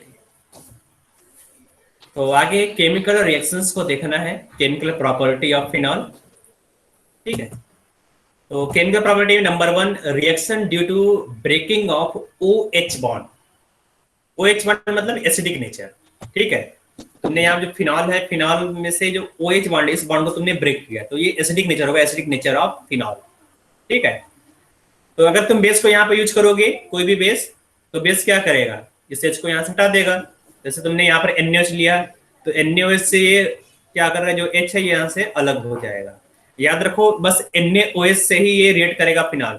अगर तुम यहाँ पर सोडियम बाइकार्बोनेट यूज करोगे, Na2CO3 या फिर NaHCO3 का यूज करोगे, तो NaHCO3 या Na2CO3 जो वीकर बेस है, वीकर बेस से रिएक्ट नहीं करेगा। ये Na जो स्ट्रॉन्गर बेस है उससे रिएक्ट करता है, तो स्ट्रॉन्गर बेस से ये रिएक्ट करेगा NaOH से।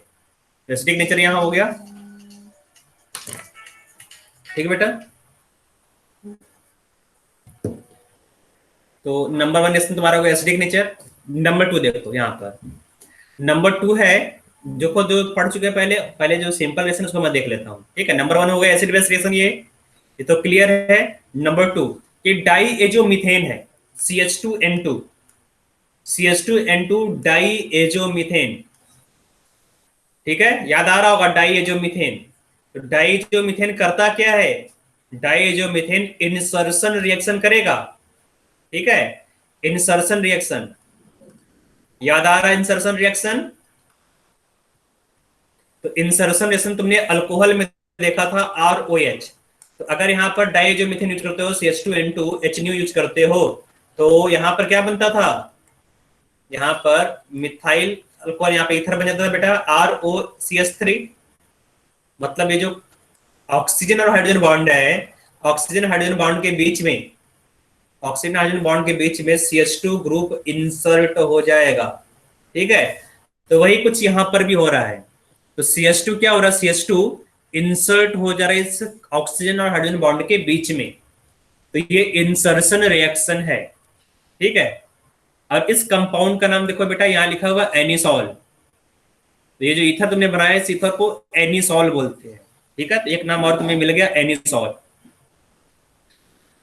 तो नेक्स्ट से यहाँ जो थर्ड वाला है, थर्ड है बेटा मिथाइलेशन ऑफ अल्कोहल। अल्कोहल का मिथाइलेशन तुमने लास्ट में देखा था एकदम, है ना, तुमने ईथर पढ़ा था, सॉरी अल्कोहल के लास्ट में, प्रॉपर्टी ऑफ अल्कोहल के लास्ट में देखा था, वो तो ऊपर स्क्रॉल करना पड़ेगा मुझे। तो यहाँ पर भी CH3 ऐड हो जाता है, देखो, है ना। तो जो मैंने बताया था ROH, तो ROH को अगर तुम है ना, यहाँ पर तुम मिथाइल सल्फेट से रिएक्ट कराओगे, तो ये मिथाइल सल्फेट है, सब्स्टिट्यूशन होगा, ऑक्सीजन का लोन पर यहाँ अटैक करेगा। ठीक है, और जो लिविंग ग्रुप है ये निकल जाएगा, जो CH3 है वो लिविंग ग्रुप यहाँ से निकल जाएगा। ठीक है, तो सब्स्टिट्यूशन यहाँ कुछ इस तरह से होगा, जो CH3 पर ऐड हो जाएगा। तो इस तरह से सब्स्टिट्यूशन रिएक्शन होने पर तुम्हारा प्रोडक्ट बन जाएगा। ओके बेटा,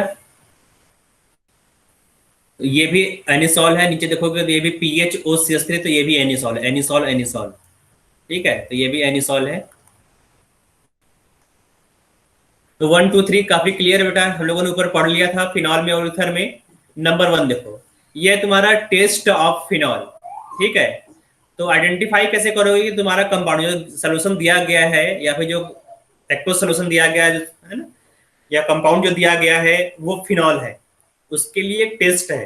ठीक है, अल्कोहलिक FeCl3 को फिनॉल से रिएक्ट कराओ, तो अल्कोहलिक FeCl3 या तो ब्लू या वायलेट कलर में चेंज हो जाएगा। ठीक है, तो ये जो कलर चेंज हो रहा है बेटा, ये है तुम्हारा टेस्ट ऑफ फिनॉलिक OH। ठीक बेटा, मैं मालूम है जो आयरन है, आयरन का वैलेंसी 3 होता है, और यहाँ पर है ना जो OH है, एक हाइड्रोजन यहाँ से निकलेगा, तो 3 O- होगा, तो 3 O- तो 3 फिनॉल यहाँ पर ऐड हो जाएगा, तो ये तुम्हारा सॉल्ट बनेगा।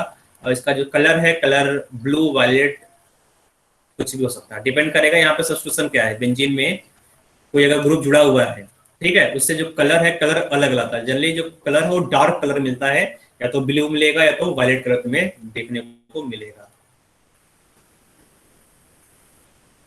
यहाँ लिखा हुआ test of phenolic group,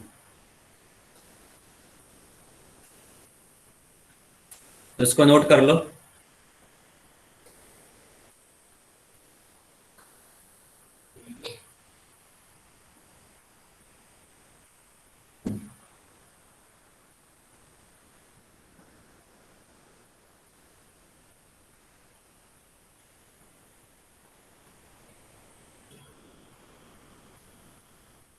note कर लेना तो मुझे बता देना, ठीक है बेटा।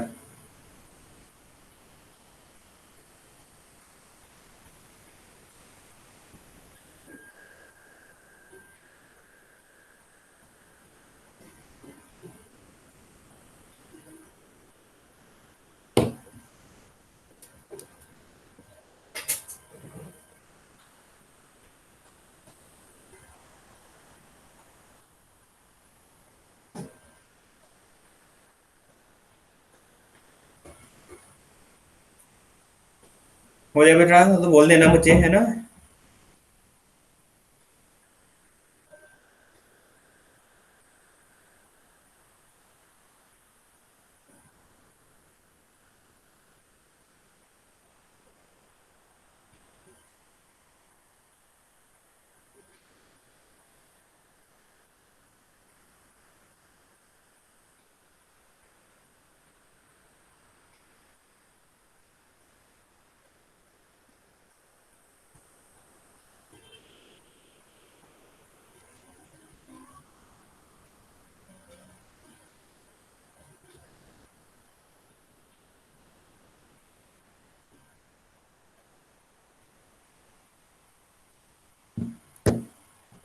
आगे बढ़े बेटा, हो गया।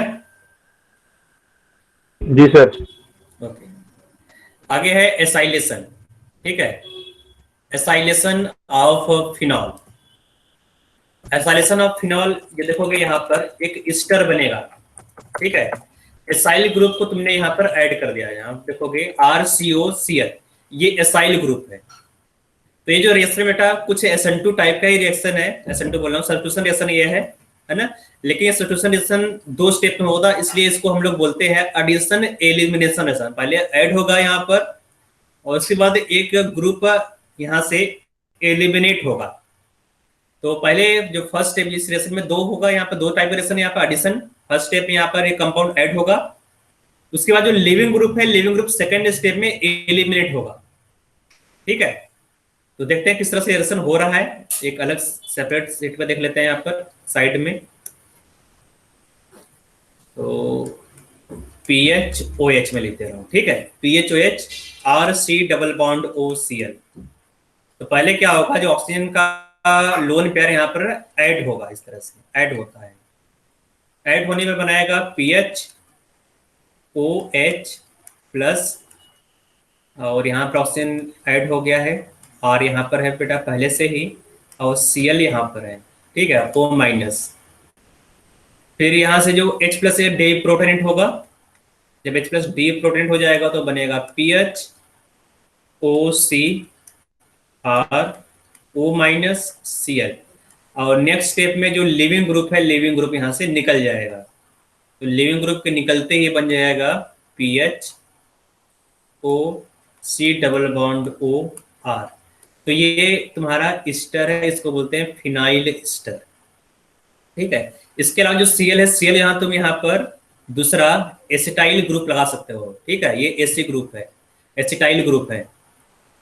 एसिटाइल ना बोलकर यहाँ पर तुम है ना, यहाँ पर कार्बोक्सिलेट ग्रुप बोल सकते हो, क्योंकि यहाँ पर R हाइड्रोजन, अगर यहाँ R जो है, जो अगर RCH3 होता तो एसिटाइल ग्रुप बोलते हैं। तो यहाँ पर तुमने जनरल ग्रुप यूज किया, यहाँ पर जनरल अल्काइल ग्रुप यूज किया R, तो इसको एल्काइल ग्रुप बोल सकते हो या एसिटाइल ग्रुप बोल सकते हो, एसिटाइल। Cl यहाँ पर तुम इस ग्रुप को भी यूज कर सकते हो, है ना। तो लिविंग ग्रुप दोनों है, यहाँ पर Cl या फिर लिविंग ग्रुप यूज करो या फिर ये OCO यूज करो, दोनों ही केस में सेम प्रोडक्ट बनेगा, एसाइलेशन होगा, यहाँ पर अटैक करेगा ये और लिविंग ग्रुप यहाँ से निकल जाएगा। तो लेकिन इस तरह रिएक्शन इतना सिंपल नहीं है, पहले ऐड होता है, इस तरह से ऐड होगा, एडिशन के बाद एलिमिनेशन होगा। हमने यहाँ पर एक स्टेप में दिखा दिया, यहाँ पर ऐड हुआ, ये निकल गया, ठीक है, सब्स्टिट्यूशन में देख लिया यहाँ पर, जबकि होता है इस तरह से है। इस रिएक्शन को हम लोग आगे पढ़ेंगे, कार्बोक्सिलिक एसिड ग्रुप में पढ़ेंगे, कार्बोक्सिलिक एसिड में किस तरह से रिएक्शन होता है उसको देखेंगे हम लोग, या फिर कार्बोनिल ग्रुप में देख लेंगे इसके बाद वाले चैप्टर में। तो पाइरीडीन का क्या यूज है? पाइरीडीन बेटा ये बेसिक होता है ना। तुम्हें मालूम है कि जो तुम्हारा फिनॉल है, फिनॉल एसिडिक होता है। pyridine देखोगे तो जो pyridine है स्लाइटली बेसिक है। तो pyridine यहाँ पर दो काम करता है। नंबर वन, ये एक मीडियम प्रोवाइड करेगा रिएक्शन के लिए, तो ये एक सॉल्वेंट है, ठीक है। कैसे सॉल्वेंट बेटा? ऑर्गेनिक सॉल्वेंट है, ऑर्गेनिक सॉल्वेंट। ऑर्गेनिक सॉल्वेंट दोनों डिजोल्व कर लेगा, फिनॉल को भी डिजोल्व कर लेगा, इसको भी डिजोल्व कर लेगा। नंबर टू, ये वीक बेस की तरह बिहेव करेगा, वीक बेस, ठीक है। तो देखोगे यहाँ पर कि जो फिनॉल है, फिनॉल का ऑक्सीजन यहाँ पर अटैक कर रहा है, ऑक्सीजन अटैक कर रहा है। अगर इस ऑक्सीजन को फ्री कर दो, यहाँ पर तुम नेगेटिव चार्ज को और इंक्रीज कर दो, तो रिएक्शन का रेट बढ़ जाएगा, है ना। तो वही करता है फिनॉल। फिनॉल क्या करेगा, जो PHOH है ना, तो इस हाइड्रोजन को थोड़ा सा स्लाइटली अपने तरफ अट्रैक्ट कर लेता है। देखोगे जो फिनॉल है, सॉरी जो pyridine है, ये बेसिक नेचर का होगा इस तरह से, है ना। तो इस हाइड्रोजन को अट्रैक्ट कर लेगा, तो क्या होगा, यहाँ पर क्या मिलेगा, PHO-, ठीक है। अब ये रिएक्शन उतना फास्ट होता नहीं है, क्योंकि यहाँ पर जो तुमने pyridine यूज किया है वो वीक बेस है, तो ये रिएक्शन ऑलमोस्ट बैकवर्ड डायरेक्शन में ही रहेगा। जो फॉरवर्ड डायरेक्शन यहाँ तुम लिखोगे, ये वाला जो तुम्हारा कंपाउंड, ये तुम्हारा रिएक्शन कुछ इस तरह से रहेगा। मैं इस तरह से बना दे रहा हूँ, जो फॉरवर्ड एरो छोटा सा रहेगा, बैकवर्ड एरो में बड़ा सा बना दे रहा हूँ। मतलब कि जो इक्विलिब्रियम है ऑलमोस्ट रिएक्टेंट साइड में होगा, ठीक है। इक्विलिब्रियम ऑलमोस्ट रिएक्टेंट साइड में होगा, लेकिन जैसे ही फिनॉक्साइड आयन यहाँ पर जनरेट हुआ, वैसे तुम इसको हल्का सा हटाते जा रहे हो। जैसे फिनॉक्साइड बना, वैसे तुमने फिनॉक्साइड को अटैक करा दिया, है ना। तो जैसे अगर तुम इक्विलिब्रियम में से एक सब्सटेंस को हटाते जाओगे, तो इक्विलिब्रियम फॉरवर्ड डायरेक्शन में आगे मूव करेगा, है कि नहीं। अगर इक्विलिब्रियम में से किसी एक सब्सटेंस को निकालते जाओगे, तो रिएक्शन आगे फॉरवर्ड डायरेक्शन में मूव करेगा, ठीक है। तो थोड़ा बहुत ये वाला सेकंड स्टेप ही होता है, वीक बेस वाला भी काम होता है, इसलिए यहाँ पर pyridine यूज करते हो। अगर यहाँ पर तुमने एसिड यूज किया या फिर एसिडिक मीडियम यूज किया, तो क्या ये रिएक्शन होगा? इतना फास्ट नहीं हो पाएगा, ठीक है। इसलिए तुम यहाँ पर pyridine यूज कर रहे हो, वीक बेस यूज कर रहे हो, ताकि जो OH है, OH के पास, ऑक्सीजन के पास इलेक्ट्रॉन डेंसिटी इंक्रीज हो सके।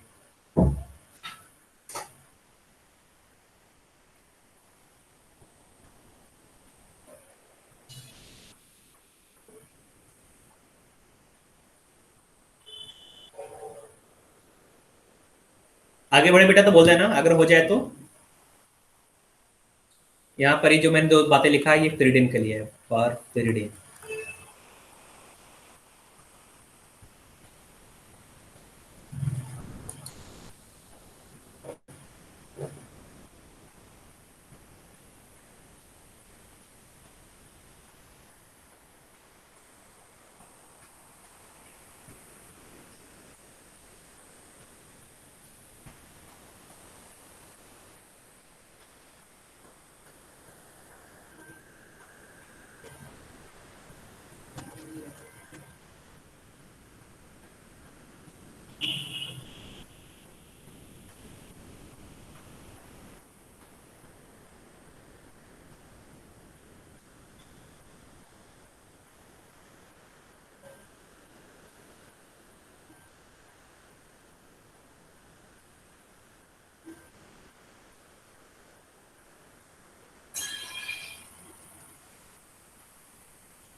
हो जाए तो बोल देना बेटा। सर हो गया है। ओके, बोल दिया करो, ठीक है।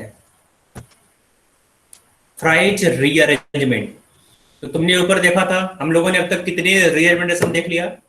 अगर तुम रीअरेंजमेंट रिएक्शन की बात करोगे, तो हम लोगों ने इसके पहले ईथर में पढ़ा था। ईथर में क्लेजन रीअरेंजमेंट, क्लेजन रीअरेंजमेंट पढ़ा था बेटा, यस सर। है ना।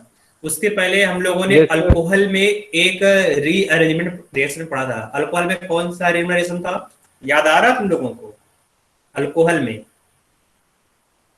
पिनाकोल पिनाकोलोल रीअरेंजमेंट रिएक्शन, है ना। Yes sir. तो एक था अल्कोहल में, दूसरा है क्लेजन रेजमेंट, दूसरा क्लेजन रेजमेंट था बेटा ईथर में लोगों ने पढ़ा था। थर्ड रेजमेंट रिएक्शन है फ्राइज रीअरेंजमेंट रिएक्शन, ये फिनाल में लोग देखना, ठीक है। तो फिनाल में फ्राइज रीअरेंजमेंट रिएक्शन, तो फ्राइज रीअरेंजमेंट रिएक्शन में जो फिनालिक ईस्टर है, ईस्टर का यहाँ पर रीअरेंजमेंट होगा, ठीक है। अब ये जो रीअरेंजमेंट रिएक्शन है तो यहाँ पर हम लोग कैटेलिस्ट देते हैं AlCl3, AlCl3 हीट। तो AlCl3 हीट के केस में तो जो OCH3 है, OCH3 का एसाइलेशन हो जाएगा, या तो आर्थो पे OCH3 चला जाएगा या तो पैरा पर चला जाएगा, ठीक है।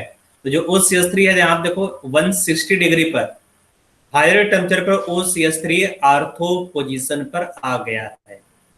लोअर टेम्परेचर बात करोगे 60 डिग्री सेल्सियस पर, तो 60 डिग्री सेल्सियस पर इन प्रेजेंस ऑफ AlCl3 जो OCH3 है, COCH3 ये पैरा पोजीशन पर आ गया है। तो या तो आर्थो प्रोडक्ट बनेगा, ये तुम्हारा हो गया आर्थो, है ना, और ये है पैरा, पैरा डेरिवेटिव, ठीक है। तो इस रिएक्शन को फ्राइज रीअरेंजमेंट रिएक्शन बोलते हैं, फ्राइज रीअरेंजमेंट। तो देखो यहाँ लिखा हुआ है phenolic Easter, phenolic ester are converted into ortho and para hydroxy ketones in the presence of anhydrous AlCl3. Generally, low temperature favors the formation of para isomer and higher temperature favors ortho isomer, ठीक है। तो ortho isomer क्यों favour कर रहा है high temperature पर?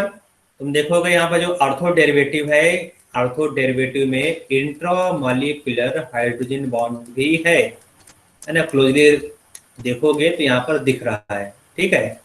तो thermodynamically जो ऑर्थो डेरिवेटिव है थोड़ा सा स्टेबल है,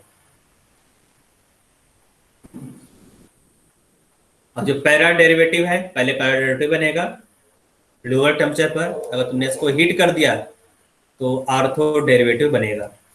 ये होता कैसे है, और तुम बात करोगे कि रिएक्शन होता कैसे है, तो एक्चुअली ये EAS रिएक्शन टाइप का ही कुछ है। तो जैसे यहाँ पर तुमने ले लिया ईस्टर COCH3, मैं COCH3 कैसा होना दे रहा हूँ, COCH3, है ना, इन प्रेजेंस ऑफ AlCl3। अगर तुमने यहाँ पर AlCl3 यूज किया कैटलिस्ट, AlCl3 ऑक्सीजन का लोन पेयर यहाँ पर अटैक करेगा, ठीक है, और ये जो ग्रुप है यहां से निकल जाएगा,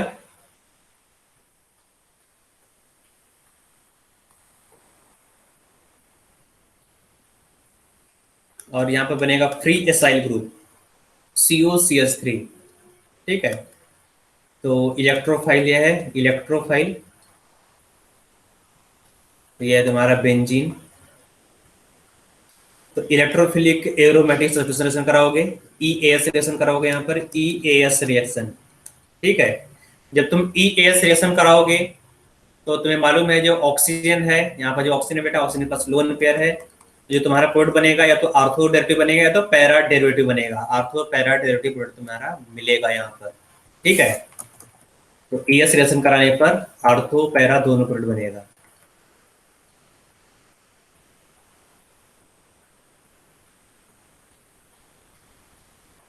ठीक है।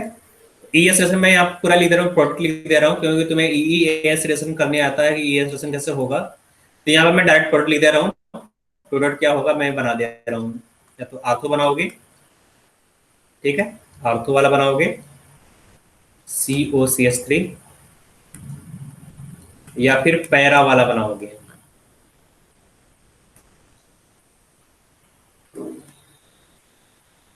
तो लोअर टेम्परेचर पर पैरा वाला फेवर करेगा और हायर टेम्परेचर पर ऑर्थो वाला फेवर करेगा,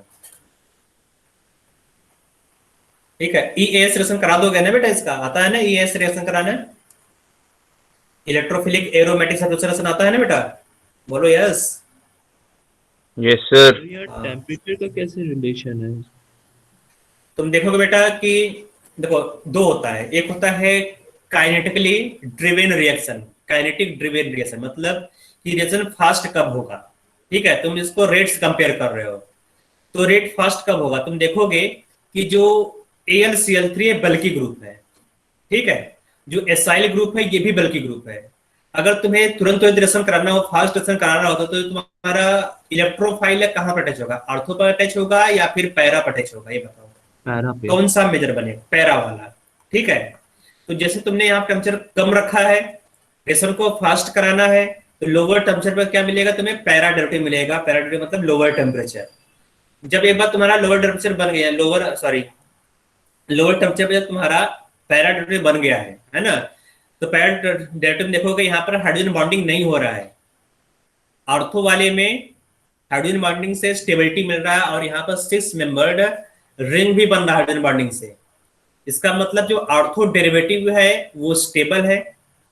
तो लॉन्ग टर्म में रखने पर क्या होगा बेटा, जो आर्थो डेरिवेटिव वो पैरा डेरिवेटिव में कन्वर्ट हो जाएगा, या फिर हायर टेम्परेचर पर जो ES रिएक्शन है वो आर्थो वाला बनेगा। ठीक है, आर्थो। अब समझ आया बेटा, हायर टेम्परेचर मतलब थर्मोडायनेमिकली स्टेबल प्रोडक्ट, जो स्टेबल प्रोडक्ट है। ठीक है, तुम हाइड्रोजन बॉन्डिंग से तुम इसका स्टेबिलिटी कंपेयर, जो भी स्टेबिलिटी हम लोग देखते हैं बेटा वो होता है थर्मोडायनेमिकली स्टेबल। ठीक है, तो लॉन्ग स्टेबल तुमने रख दिया वहां पर, उसका स्टेबिलिटी ज्यादा है, तो लॉन्ग टाइम बाद क्या होगा, वो स्टेबल प्रोडक्ट में कन्वर्ट हो जाएगा, मतलब आर्थो डेरिवेटिव में कन्वर्ट हो जाएगा। तुम देखते हो मेजर और माइनर प्रोडक्ट, जो मेजर माइनर हम लोग देखते हैं है ना, जनरली रिएक्शन में किसका रेट ज्यादा है किसका रेट कम है, हम लोग देखते हैं, रेट कंपेयर करते हैं, तो वो होता है काइनेटिकली स्टेबल प्रोडक्ट। काइनेटिक होता है बेटा लोअर टेम्परेचर पर, अगर टेम्परेचर कम है ना, तो लोअर टेम्परेचर पर हम लोग काइनेटिकली स्टेबल प्रोडक्ट देखते हैं, या फिर जो काइनेटिकली स्टेबल प्रोडक्ट है वो लोअर टेम्परेचर बनता है, और जो हायर टेम्परेचर है, हायर टेम्परेचर पर थर्मोडायनेमिकली स्टेबल प्रोडक्ट बनता है।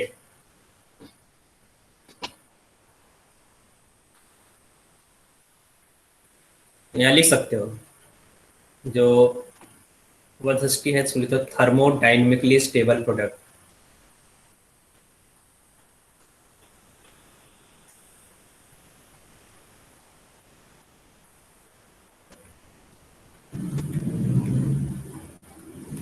और ये वाला है kinetically stable product.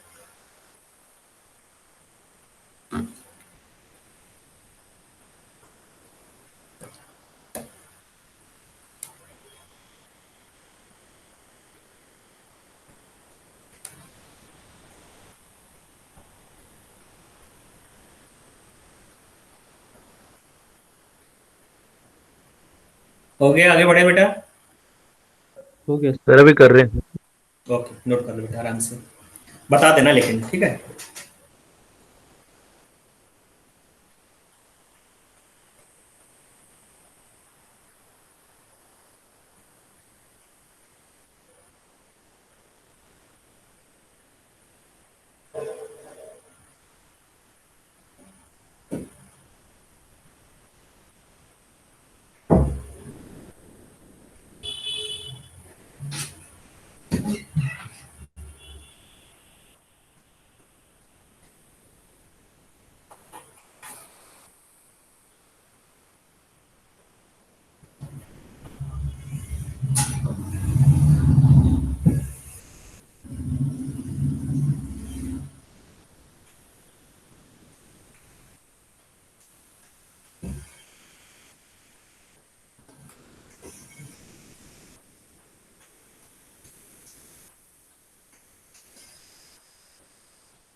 Done sir. Next reaction है reaction due to breaking of carbon oxygen bond. Displacement reaction होगा या फिर सब्स्टिट्यूशन रिएक्शन बोल सकते हैं उसको। ये जो OH ग्रुप है, OH ग्रुप को ही यहाँ से हटाना है। ठीक है, डिस्प्लेसमेंट। तो कैसे हटाओगे यहाँ पर, तो अलग अलग मेथड है यहाँ पर। इसको हटाना तो आसान नहीं है, क्योंकि ऑक्सीजन का जो लोन पेयर है ये बेंजीन रिंग के साथ कॉन्जुगेशन में है।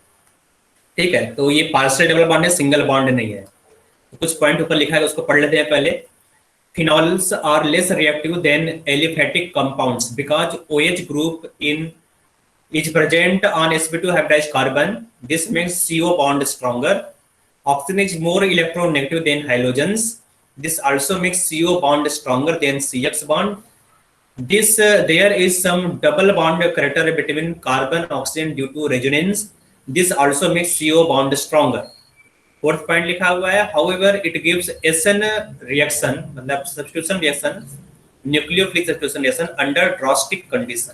ठीक है, तो ड्रॉस्टिक कंडीशन क्या है यहाँ दिया गया है। तो ड्रॉस्टिक कंडीशन यहाँ पे दिया 300 डिग्री सेल्सियस टेम्परेचर, यहाँ टेम्परेचर नहीं लिखा, केवल हीट लिख दिया है, तो ये भी हायर टेम्परेचर है। ठीक है, तो हायर टेम्परेचर पर जो OH ग्रुप है वो रिप्लेस हो जाएगा, जो लिविंग ग्रुप है। यहाँ देखो जो OH है, OH as a living group behave करेगा। यहाँ पर देखोगे जो फर्स्ट है एनहाइड्रस रिटर्न Cl2 अमोनिया, तो अमोनिया का लोन पेयर अटैक करेगा, यहाँ पर OH निकल जाएगा। याद रखो ये रिएक्शन क्या होगा बेटा, SN-AR रिएक्शन होगा, SN-AR रिएक्शन। ठीक है, बाई मॉलिक्यूलर सब्स्टिट्यूशन रिएक्शन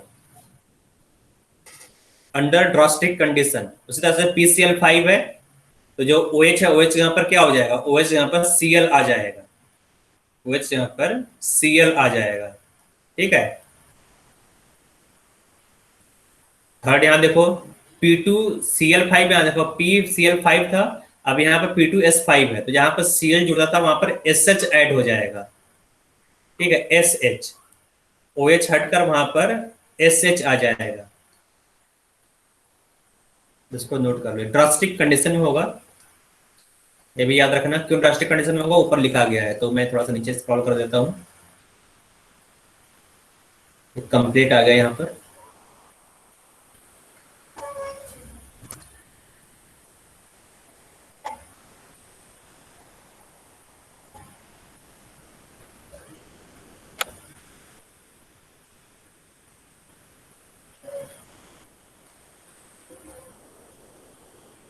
इसमें बेटा इस सेकंड वर्ड को मत लिखना, ये है ना, इसको नहीं लिखना है, केवल फर्स्ट वर्ड लिखना। ठीक है, ये वाला तुम लिखना, इसके पहले वाला, इसको मत लिखना।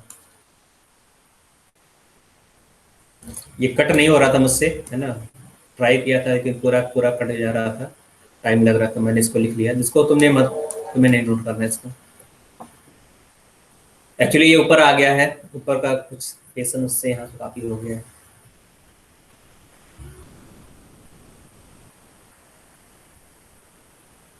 बहुत ज्यादा बोल देना बेटा मुझे। ओके सर, बोल देंगे।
नेक्स्ट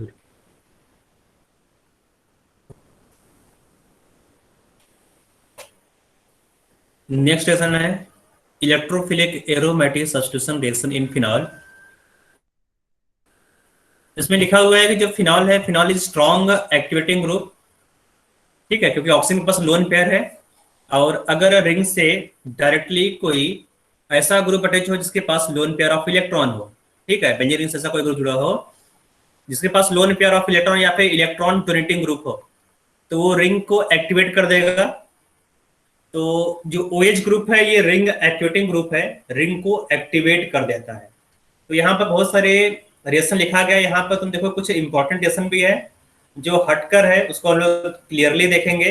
देखो, अगर तुम फिनॉल को 20% HNO3, मतलब यहाँ तुम क्या करो, नाइट्रेशन करा रहे हो, नाइट्रेशन कराओगे तो यहाँ पर क्या मिलेगा बेटा, क्योंकि तुम्हें मालूम है कि OH ग्रुप आर्थो और पैरा डेरिवेटिव ग्रुप है, तो आर्थो पर एंटो या फिर पैरा पर एंटो ग्रुप ऐड हो जाएगा। ठीक है, इसमें कोई डाउट नहीं बेटा। EAS रिएक्शन यहाँ पर सिंपल सा EAS रिएक्शन है, आर्थो और पैरा डेरिवेटिव बनेगा। ठीक है, अगर तुम कंसंट्रेटेड HNO3 यूज करोगे, अगर कंसंट्रेटेड HNO3 है, देखो यहाँ पर 20% है, यहाँ पर कंसंट्रेटेड HNO3 है, तो हाई HNO, यहाँ पर हाई कंसंट्रेशन ऑफ HNO3 और OH group strong activating group है, तो यहाँ पर 1 by 1 3 NO2 ग्रुप ऐड हो जाएगा। ठीक है, क्योंकि जो फिनॉल है हाईली रिंग एक्टिवेटिंग ग्रुप है। ठीक है, इसको बोलते हैं पिक्रिक एसिड। ये तुम्हारा कंपाउंड बना है पिक्रिक एसिड है, इसको पिक्रिक एसिड क्यों बोलते हो? तुम्हें मालूम है कि अगर फिनॉल से इलेक्ट्रॉन विड्रॉइंग ग्रुप जुड़ा हुआ है तो उसका एसिडिटी इंक्रीज कर देगा। अब यहाँ पर जो इलेक्ट्रॉन विड्रॉइंग ग्रुप, वो छोटा मोटा इलेक्ट्रॉन विड्रॉइंग ग्रुप नहीं है, ये नाइट्रो ग्रुप है। जो नाइट्रो ग्रुप होता है वो इलेक्ट्रॉन को स्ट्रांगली विड्रॉ करेगा। तुम्हें ये भी मालूम है अगर नाइट्रो ग्रुप आर्थो और पैरा पर हो वो और तेजी से और ज्यादा इलेक्ट्रॉन को विड्रॉ करेगा। इसका मतलब कि यहाँ पर जो फिनॉक्साइड आयन बनेगा वो बहुत ही ज्यादा स्टेबल होगा। अगर फिनॉक्साइड आयन यहाँ पर जो बना हुआ है वो बहुत ज्यादा स्टेबल हो जाएगा तो एसिडिटी भी बहुत ज्यादा हो जाएगा, इंक्रीज जाएगा। इसलिए जो कंपाउंड है इसका नाम रखा गया पिक्रिक एसिड। ये काफी स्ट्रॉन्ग एसिड में आता है, मतलब ऑर्गेनिक एसिड में स्ट्रॉन्ग एसिड आएगा ये। ठीक है, तो इसको पिक्रिक एसिड बोलते हैं। तो याद रखो, अगर डाइल्यूटेड HNO3 यूज करोगे तो केवल मोनो नाइट्रेशन होगा। अगर तुम कंसंट्रेटेड HNO3 या मिक्स्ड एसिड लोगे, यहाँ देखो HNO3 H2SO4, अगर ये लोगे तो आर्थो पैरा पर्सन दोनों जगह पर नाइट्रेशन हो जाएगा। आ जाते हैं ब्रोमिनेशन रिएक्शन पर। तो जो ब्रोमिनेशन रिएक्शन है ना, हम लोग ब्रोमिनेशन कराते क्या, उसमें रिएजेंट क्या होता है? अगर तुम हाइड्रोजन पढ़ा होगा 11th में, तो X2 in presence of AlCl3। तो AlCl3 हम लोग यूज क्यों करते थे? AlCl3 हम लोग यूज करते थे for the generation of electrophile. जो इलेक्ट्रोफाइल है X+, उसको जनरेट करने के लिए। ठीक है, तो यहाँ पर क्या हो रहा है बेटा, यहाँ पर जो OH- है, OH- ने रिंग को एक्टिवेट कर दिया। तो अगर यहाँ पर थोड़ा सा भी इलेक्ट्रोफाइल जनरेट हुआ या फिर इलेक्ट्रोफाइल जनरेट भी नहीं हुआ, केवल Br भी है, तो भी यहाँ पर अटैक कर लेता है OH। ठीक है, इसलिए यहाँ पर AlCl3 का जरूरत नहीं है। अगर तुमने केवल पोलर मीडियम ले लिया, पोलर मीडियम वाटर तुमने लिया सॉल्वेंट, तो यहाँ पर NF-Br+ मिल जाएगा, जिससे आर्थो पैरा डेरिवेटिव बन जाएगा। यहाँ पे देखोगे कि जो Br- जो Br है, Br+ इलेक्ट्रोफाइल, Br+ आर्थो और पैरा दोनों जगह पर ऐड हो गया। याद रखो, अगर पोलर सॉल्वेंट हो, पोलर सॉल्वेंट मतलब तुमने वाटर ले लिया या फिर एसिटिक एसिड यूज किया, तो पोलर सॉल्वेंट है। पोलर सॉल्वेंट रूम टेम्परेचर पर आर्थो पैरा डेरिवेटिव बनेगा, मतलब कि जितने भी पोजीशन है हर एक पोजीशन पर ब्रोमीन ग्रुप अटैच हो जाएगा।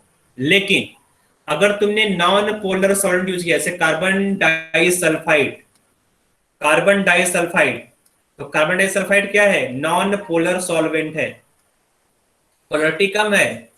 तो अगर नॉन पोलर सॉल्वेंट है तो यहाँ पर आयंस जनरेट नहीं हो पाएगा। यहाँ पर जो Br+ है, Br+ को कौन स्टेबलाइज करेगा बेटा? जो पोलर सॉल्वेंट है, पोलर सॉल्वेंट कटायन या अनायन को स्टेबलाइज करता है।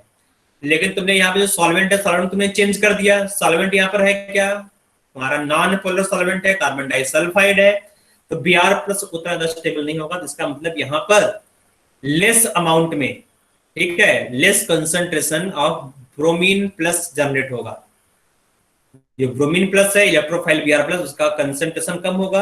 अगर कंसंट्रेशन कम हो गया Br प्लस का, तो आप यहाँ पर मोनो डेरिवेटिव ऑफ फिनॉल बनेगा। ठीक है, मोनो डेरिवेटिव ऑफ फिनॉल। तो या तो आर्थो पर जाएगा ब्रोमीन या फिर पैरा पर ब्रोमीन ऐड होगा। ठीक बेटा, समझ में आ रहा है? ये दोनों दोनों डिफरेंस समझ में आ गया? Bromine water high concentration of Br plus, bromine CH2 low concentration of Br plus. तो यहाँ पर CH2, यहाँ पर कार्बन टेट्राक्लोराइड भी लिया गया है। कार्बन टेट्राक्लोराइड भी क्या है? कार्बन टेट्राक्लोराइड भी क्या है बेटा? नॉन पोलर सॉल्वेंट है। दोनों ही केस में ये बनेगा प्रोडक्ट, याद रखो। सल्फोनेशन कराओगे तो सल्फोनेशन H2SO4 तुमने यूज किया, तो यहाँ पर मोनो सल्फोनेशन होगा। और तुम्हें मालूम है जो सल्फोनिक एसिड होता है, जो सल्फोनिक एसिड ग्रुप है, ये बल्कि ग्रुप होगा। तो पैरा वाला मेजर होगा, ऑर्थो वाला माइनर बनेगा। तो ortho hydroxy benzene sulphonic acid minor product बनेगा। ठीक है, और यहाँ पर पॉली सब्स्टिट्यूशन नहीं होगा, केवल मोनो सब्स्टिट्यूशन होगा। अगर एनहाइड्रस AlCl3 के साथ RS का रिएक्शन कराओगे तो यहाँ पर एल्काइलेशन हो जाएगा, एल्काइलेशन ऑफ फिनॉल, आर्थो या पैरा डायरेक्टली बन जाएगा। तो यहाँ पे आर्थो बना हुआ है, पैरा वाला भी बनता है यहाँ पर। ठीक है, पैरा वाला भी बना हुआ है। ये तो आसान सा रिएक्शन है, तो यहाँ पर पैरा पर आर लगा सकते हो। ठीक है, OH ortho alkyl phenol and para alkyl phenol. ठीक है बेटा, तो इसको नोट कर लो, इस रिएक्शन को।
H2SO4 रिलेशन क्या बेटा, फिर से बोलना। हाँ, तो बेटा जो SO3H है, SO3H बल्कि ग्रुप है, बल्कि ग्रुप। ठीक है, और बल्कि ग्रुप के लिए हमेशा ज्यादा स्पेस चाहिए। तो स्पेस कहाँ मिलेगा? यहाँ पर जो स्पेस है, स्मॉल स्पेस है। और यहाँ देखोगे जो पैराफिन है, पैराफिन पर लार्ज स्पेस में दिख रहा है। तो जहां पर स्पेस ज्यादा होगा वहां पर बल्कि ग्रुप इजिली अटैच हो जाएगा। तो जो पैरा वाला है वो मेजर बनेगा, और आर्थो वाला माइनर ग्रुप बनेगा। बिकॉज आप बल्कनीस ऑफ SO3H ग्रुप।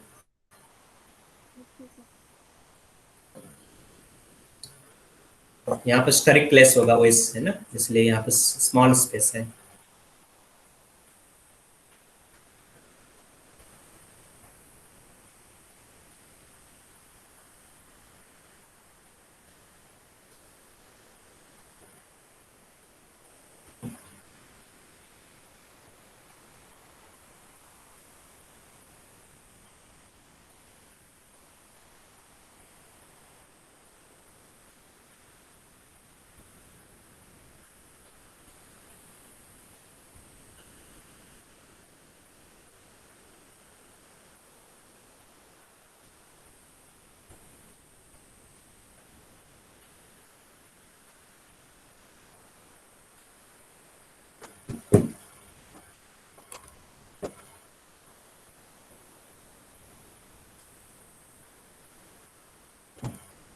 हो गया, तो एक रिएक्शन और नीचे है, उसको देख लेते हैं। हो गया बेटा? हो गया सर।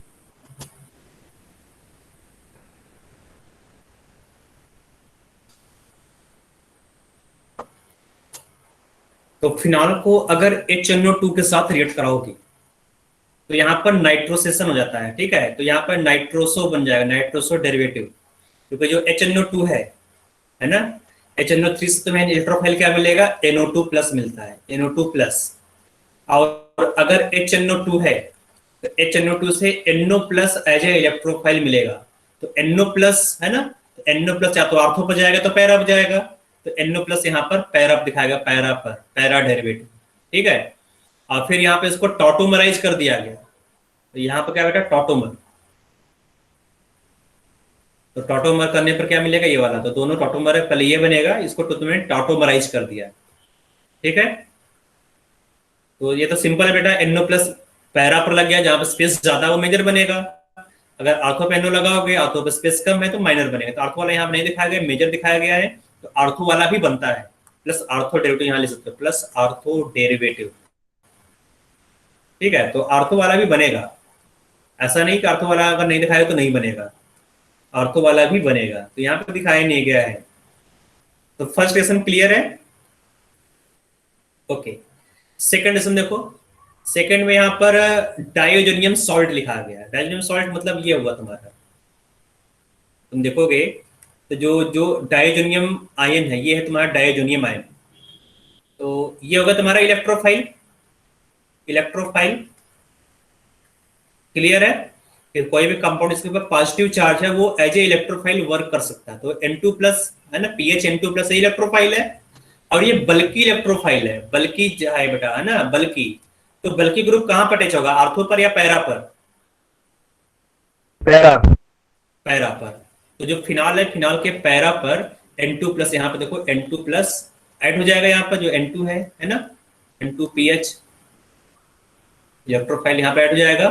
तो पीएच N2 और ये बेंजीन OH, तो ये देखो ये पीएच है ना, ये यहाँ पे फिनाइल रिंग है, यहाँ पर पैरा पे देखो जो फिनाल है, फिनाल के पैरा पर N2 प्लस ऐड हो गया, तो N2 प्लस यहाँ पे ऐड हो गया, तो न्यूट्रलाइज हो गया, ठीक है। N2 प्लस यहाँ पर ऐड हो गया, एक मिनट, ये डिलीट क्यों नहीं हो रहा है, हाँ, ठीक है।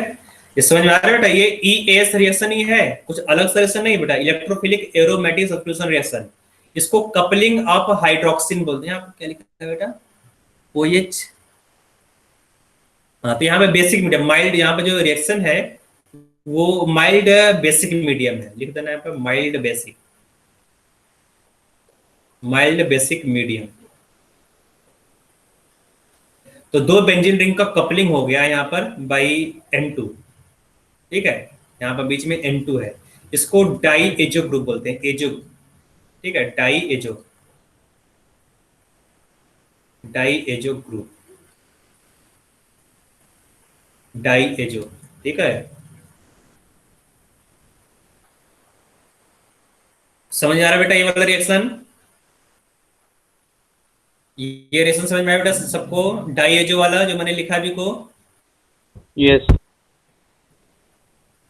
देखो यहाँ लिखा हुआ है, एजो डाई लिखा हुआ है, यहाँ पे जो DYE लिखा हुआ है, ये डाई मतलब कलरेशन, ठीक है।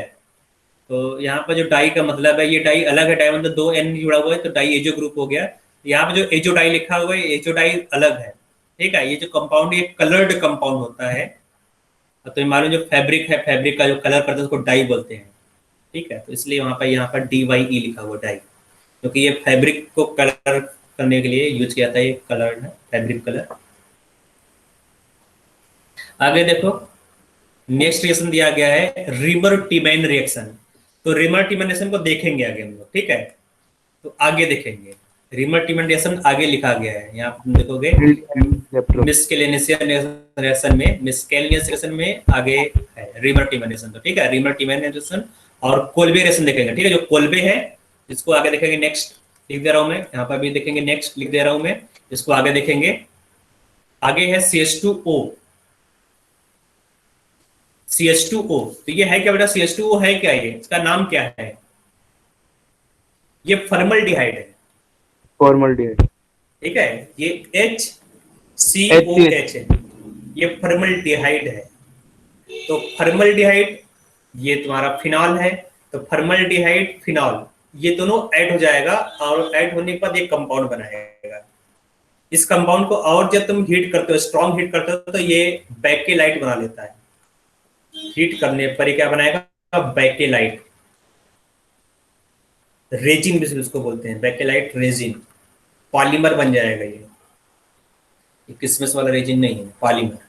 ठीक है, तो देखो ये रिएक्शन होता कैसे है फिनॉल का। तुमने फिनॉल ले लिया,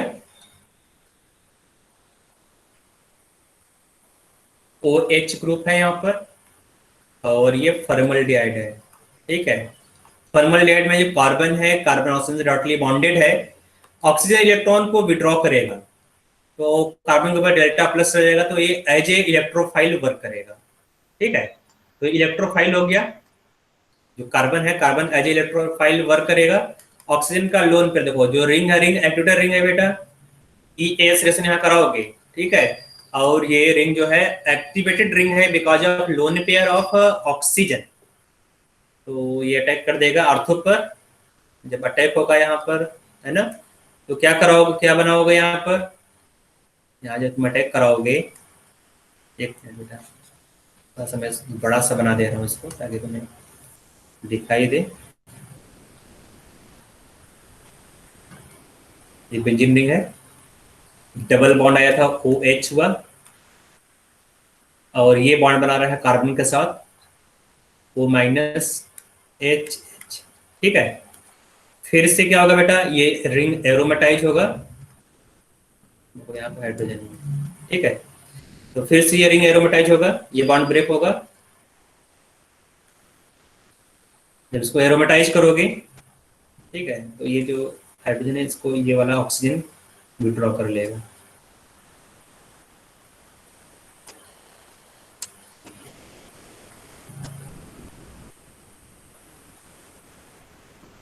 ठीक है, तो तुम देखोगे कि ऑर्थो पर CH2OH ऐड हो गया, इसको तुम इस तरह भी लिख सकते हो, फिनॉल, और ऑर्थो पर CH2OH है। ठीक है, CH2OH ऑर्थो पोजीशन पर। तो यहां पर मैंने ऑर्थो पर अटैक करा है, तो पैरा पर भी अटैक करा सकते हो, है ना, तो ऑर्थो पर भी अटैक होगा, उस तरह से पैरा पर भी अटैक होगा। तो यहाँ पर दोनों बनाया गया, ऑर्थो डेरिवेटिव बनाया गया, ये ऑर्थो वाला है, ये पैरा वाला है। ठीक है, ऑर्थो पैरा डेरिवेटिव। ठीक बेटा, इतना तो क्लियर है ना, ऑर्थो पैरा डेरिवेटिव। तो एक मिनट और देख लो यहाँ पर कि यहाँ पर रेजिन कैसे बनेगा।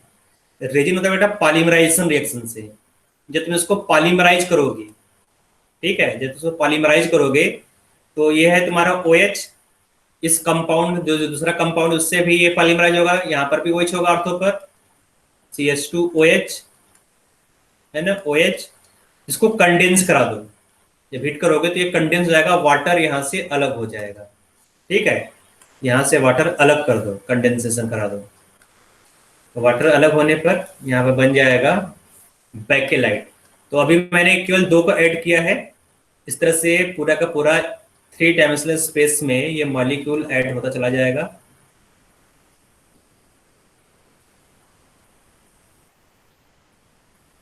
तो ऐड होते होते ये पूरा का पूरा बैकेलाइट बन जाएगा।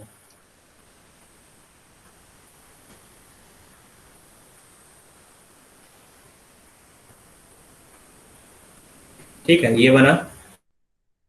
फिर यहाँ पर तुम और भी कराते चले जाओगे, तो और रिएक्शन कराने के बाद ये फाइनली बैकेलाइट में कन्वर्ट हो जाए, मतलब बैकेलाइट होगा होगा कैसा स्ट्रक्चर बैकेलाइट का। तो अगर तुम इसको फिनॉल बनाते हो, ये होगा तुम्हारा फिनॉल, हर तरफ से ये CH2O, ठीक है, CH2O, यहाँ पर भी CH2O, इसको एक्सटेंड करते चले जाओ। ठीक है, यहाँ पर भी क्या होगा, CH2 हो गया, इस CH2, तो यहाँ पर CH2 के बाद बेंजीन रिंग आ जाएगा, है ना बेटा, इस तरह से बेंजीन रिंग बना दोगे, OH, यहाँ पर CH2 होगा, यहाँ पर CH2O होगा, है ना, उस तरह से यहाँ पर इसको एक्सटेंड करोगे, नीचे भी, है ना, उसको 3 डायमेंशनल स्पेस में बढ़ाते चले जाओ, तो ये बन जाएगा बैकेलाइट। इसी को बोलते हैं बैकेलाइट। एलाइट क्या बेटा, एक पॉलीमर है। कौन सा पॉलीमर है? Condensation polymer. ठीक है, जो पॉलीमर है, पॉलीमर का अलग अलग नेमिंग भी किया जाता है, आगे पढ़ेंगे हम लोग पॉलीमर में। तो कैसा पॉलीमर है बेटा? कंडेंसेशन, क्योंकि यहाँ पर वाटर मॉलिक्यूल कंडेंस हो रहा है। तुमने इसको हीट किया तो यहाँ से वाटर अलग हो गया, वाटर मॉलिक्यूल कंडेंस हो रहा है, इसलिए जो पॉलीमर है वो कंडेंसेशन पॉलीमर है। ठीक है, तो इसको नोट कर लो। अभी पहले मैं इसको दिखा देता हूँ, इसको नोट करो, उसके बाद इस रिएक्शन को नोट करना बाद में। ठीक है, इसको यहाँ देख लो, स्टार्टिंग से नोट कर लो। यहाँ पर जो मैंने कट किया उसको मत नोट करना है।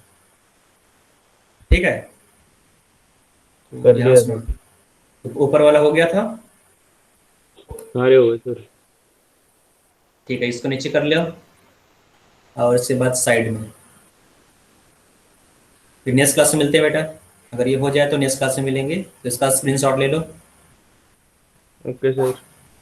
Okay, bye bye, good evening sir. Good evening.